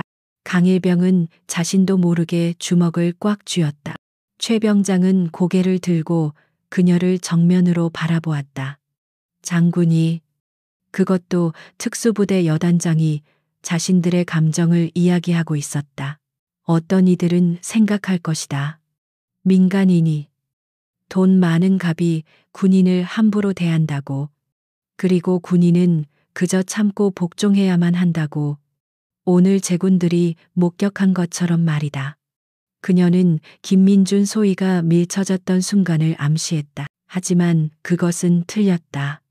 그녀의 목소리에 강철 같은 힘이 실렸다. 제군들의 계급이 이등병이든 병장이든 혹은 나처럼 장군이든 그것은 중요하지 않다. 제군들이 입고 있는 이 군복의 무게는 모두 같다. 그녀는 자신의 전투복 가슴팍을 손으로 가리켰다. 이 군복은 단순한 옷이 아니다. 이것은 대한민국 국민의 생명과 재산을 지키겠다는 맹세이며 국가 그 자체의 명예다. 그녀는 아침에 모욕당했던 김민준 소위를 향해 시선을 돌렸다. 오늘 김민준 소위는 자신의 직책보다 더 높은 권력 앞에서 자신의 본분을 다하려 했다. 그는 비록 육체적으로 밀려났지만 그의 정신은 군인의 명예를 지켰다. 김민준 소위는 입술을 깨물었다. 그의 눈시울이 다시 뜨거워졌다. 전 병력 앞에서 받은 질책이 아닌 칭찬이었다. 제군들에게 묻겠다. 이서연의 시선이 다시 전 병력을 향했다. 만약 오늘 이 자리에 내가 없었다면, 박대령이 없었다면 어땠을 것 같나? 제군들은 그저 그들의 모욕을 참고 속으로 분노를 사기며 돌아섰을 것인가? 병사들은 대답하지 못했지만 그들의 표정은 그렇다고 말하고 있었다. 기억하라. 이서연이 말했다. 군의 기강은 상관이 세우는 것이 아니다. 군의 명예는 장군이 지키는 것이 아니다. 그것은 바로 이 자리에 서 있는 제군들, 이등병 강일병부터 말년 최병장까지 군복을 입은 우리 모두가 함께 지켜내는 것이다. 그녀는 한 걸음 앞으로 나섰다. 외부의 그 어떤 부당한 압력이나 모욕 앞에서도 여러분은 스스로가 국가라는 자부심을 가져야 한다. 여러분의 계급이 낮다고 해서 여러분의 명예까지 낮은 것이 아니다. 여러분이 모욕당할 때 그것은 대한민국이 모욕당하는 것이다. 그녀의 말은 병사들의 가슴에 불을 질렀다. 그들은 언제나 을이라고 생각했다. 사회의 갑들에게, 때로는 선임들의 부조리에 억눌려 있었다. 하지만 지금 저 전설적인 여단장은 그들 한 명 한 명에게 너희가 곧 국가라고 말하고 있었다. 부당한 지시에는 복종하지 마라. 군의 명예를 훼손하는 그 어떤 행위와도 타협하지 마라. 그것이 민간인이든 심지어 너희의 상관일지라도 말이다. 이것은 군대 내에서는 상상하기 힘든 파격적인 발언이었다. 정당한 절차를 통해 이의를 제기하고 끝까지 싸워라. 그것이 제군들이 이 군복에 바쳐야 할 진정한 충성이다. 연설은 끝났다. 이서연은 더 이상 아무 말도 하지 않았다. 그녀는 그저 병사들을 바라보았다. 박수 소리는 없었다. 하지만 수백 명 병사들의 눈빛이 변해 있었다. 그들의 눈에는 더 이상 무력감이나 분노가 없었다. 그 자리에는 자신들의 임무와 군복에 대한 뜨거운 자부심과 경외감이 자리 잡고 있었다. 그들은 이서연 준장을 바라보았다. 그녀는 단지 오만한 갑들을 처벌한 영웅이 아니었다.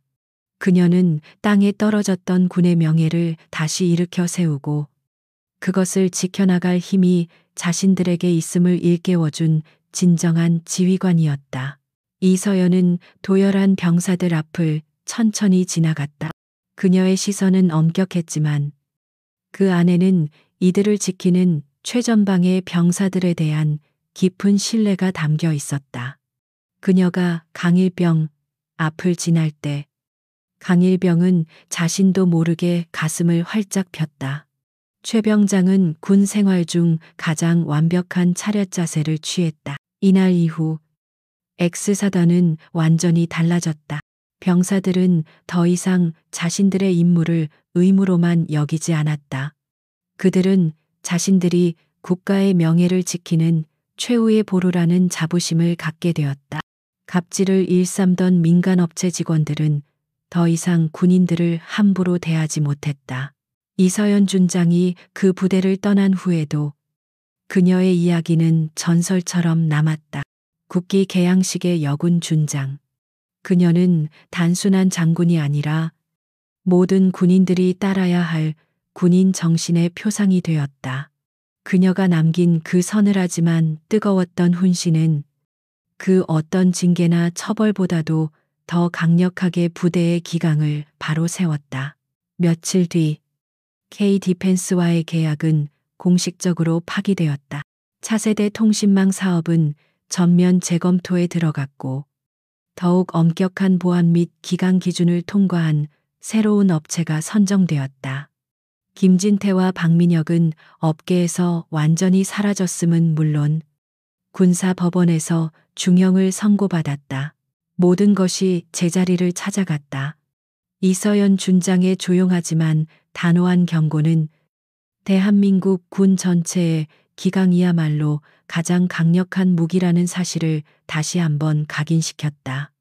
X사단 연병장에서 시작된 그날 아침의 사건은 그 부대의 담장을 넘어 대한민국 군 전체와 방위산업계 전반을 뒤흔드는 거대한 태풍이 되었다. 그것은 단순한 해프닝이 아니었다. 갑의 위치에 있던 민간 기업과 을처럼 여겨졌던 군의 관계가 근본적으로 재정립되는 하나의 분기점이었다. 국방부 차관의 긴급 지시가 떨어진 직후 국방부 감사관실과 안보지원사령부 요원들로 구성된 합동감찰단이 K-디펜스 본사를 급습했다. 그들은 회계장부부터 서버기록, 그리고 임원들의 개인 법인카드 내역까지 먼지 한 톨 남기지 않고 털어내기 시작했다. K-디펜스 내부에서는 지옥도가 펼쳐졌다. 강태환 회장이 헬기에서 내리기도 전에 회사의 주가는 이미 폭락하기 시작했다. 군사, 기밀 유출 혐의 및 핵심 임원, 군부대, 내난동이라는 자극적인 속보가 언론을 통해 퍼져나갔다. 강 회장은 필사적으로 인맥을 동원해 언론을 막으려 했지만 이서연 준장의 직보를 받은 청와대와 국방부는 그럴 의지가 전혀 없었다. 며칠 뒤 열린 군사 법원 재판은 신속하고 단호하게 진행되었다. 김진태 이사와 박민혁 부장은 최고급 변호인단을 꾸렸지만 수백 명의 장병과 현역 대령, 그리고 무엇보다 707 여단장이라는 살아있는 증거 앞에서 그들의 변론은 무의미했다. 변호인단은 민간인 신분과 술이 덜 깬 상태에서의 실수를 주장하려 했다. 하지만 검찰관은 그들의 주장을 조목조목 반박했다. 피고인들이 실수라고 주장하는 그 순간에도 우리 장병들은 영하의 추위 속에서 국가를 지키고 있었습니다. 이것은 실수가 아니라 안보 불감증이 낳은 예고된 범죄입니다. 김진태 이사는 군사기지법 위반, 직무 수행 중인 장교 폭행 및 협박 혐의가 모두 인정되어 징역 2년의 실형을 선고받고 법정 구속되었다. 그 어떤 인맥도 그를 구원하지 못했다. 박민혁 부장 역시 상관 모욕 및 성희롱, 군 기강 문란 방조 혐의로 징역 1년에 집행유예 3년, 그리고 사회봉사 300시간을 선고받았다. 그들의 사회적 생명은 그것으로 끝이었다. 강태환 회장은 이 모든 사태에 책임을 지고 긴급 이사회에서 불명예 퇴진했다. 그가 평생을 바쳐 이룩한 K-디펜스는 천문학적인 위약금과 함께 차세대 통신망 사업권을 박탈당했다. 회사는 공중분해 직전까지 몰렸다가 결국 경쟁사에 헐값에 매각되는 신세가 되었다. 이 사건은 국기 개양식의 707 여단장이라는 이름의 일화로 군 전체에 퍼져나갔다. 이 일화는 두 가지 효과를 낳았다. 첫째, 모든 군부대를 방문하는 민간 협력업체 직원들의 태도가 180도 달라졌다. 그들은 더 이상 군인을 을이나 고객으로 대하지 않았다. 특히 아침 국기 개양식 시간이 되면 정장을 입은 민간인 방문객들은 그 누구보다 꼿꼿한 자세로 국기를 향해 경례를 붙였다. 그들은 자신들이 경례하는 동안 저 연병장 구석 어딘가에서 계급장 없는 전투복 차림의 얼음 독사가 자신들을 지켜보고 있을지도 모른다고 생각하며 두려움에 떨었다. 둘째, 군 내부의 변화였다. 이서연 준장이 X사단 연병장에서 외쳤던 훈시는 병사들의 가슴에 깊이 새겨졌다. 특히 그날의 증인이었던 이들의 삶은 크게 변화했다. 김민준 소위는 그날의 경험을 바탕으로 굴하지 않는 장교의 표상이 되었다. 그는 더 이상 어리바리한 신임 소대장이 아니었다. 그는 부하들에게 우리의 군복이 곧 국가의 명예다. 그 어떤 부당함에도 고개 숙이지 말라고 가르쳤다. 그의 소대는 X사단 전체에서 가장 기강이 바로 선 전투력이 막강한 소대로 거듭났다. 이서연 준장의 칭찬 한마디는 한 젊은 장교의 군인 인생을 통째로 바꿔놓았다. 강일병은 할아버지의 사진을 더욱 소중히 간직하게 되었다. 그는 국기 개양식 때마다 그날의 일을 떠올렸다. 자신이 지키는 이 태극기의 무게가 얼마나 무거운지, 그리고 그 명예를 지켜낸 지휘관이 얼마나 자랑스러운지 되새겼다. 그는 만기 전역 후 망설임 없이 부사관으로 재입대하는 길을 선택했다. 최 병장은 무사히 전역했다. 그는 사회에 나가 맥주잔을 기울일 때마다 그날의 사이다 경험담을 친구들에게 들려주었다. 그의 이야기는 군대를 경험하지 못한 민간인들에게도 퍼져나가며 군인을 함부로 대해서는 안 된다는 강력한 사회적 경고가 되었다. 그렇다면 이 모든 폭풍의 중심이었던 이서연 준장은 어디에 있었을까? K 디펜스가 무너지고 국방부가 새로운 방산 지침을 발표하며 떠들썩할 때 그녀는 이미 그 사건을 자신의 기억 속에서 지워버렸다. 그녀는 경기도 외곽 지하 수십 미터에 위치한 제707 특수임무여단의 비밀 벙커 독사굴 브이펄스 네스트이라 불리는 작전 통제실에 있었다. 그녀의 앞에는 대한민국 전역의 지도가 홀로그램으로 펼쳐져 있었고 그녀는 다가올 국제 스포츠 행사의 대테러 작전을 구상 중이었다. 그녀의 세계는 오직 임무와 준비로만 이루어져 있었다. X사단에서 벌어진 일은 그녀에게 있어 작전이 아니었다. 그것은 그저 시스템의 오류를 바로잡는 정비에 불과했다. 그녀의 눈은 이미 다음 위협, 다음 표적을 향해 있었다. 한 중령급 작전 참모가 그녀에게 다가와 조용히 보고했다. 준장님, 국방부로부터 K 디펜스 관련 최종 징계 및 감찰 결과 보고서가 도착했습니다. 준장님의 건의한 대로 모두 처리 완료되었습니다. 이서연은 홀로그램 지도에서 눈을 떼지 않은 채 그저 고개를 한번 까딱했을 뿐이었다. 수고했소. 다음 브리핑. 그녀에게는 그 어떤 만족감이나 기쁨의 표시도 없었다. 그녀는 칭찬이나 명예를 위해 움직이지 않았다. 그녀는 그저 군인으로서 당연히 해야 할 일을 했을 뿐이다. 그녀의 그 고요함, 그 침묵이야말로 그녀를 가장 강력하게 만드는 무기였다. 그녀는 자신의 힘을 과시하지 않았지만 그녀의 존재 자체가 대한민국 군의 기강을 지탱하는 가장 단단한 기둥이었다.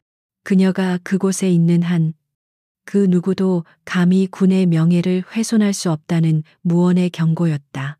오늘 이야기는 직함이나 옷차림, 혹은 통장의 잔고가 아닌 진정한 규율과 자부심에서 나오는 힘에 대한 것이었습니다.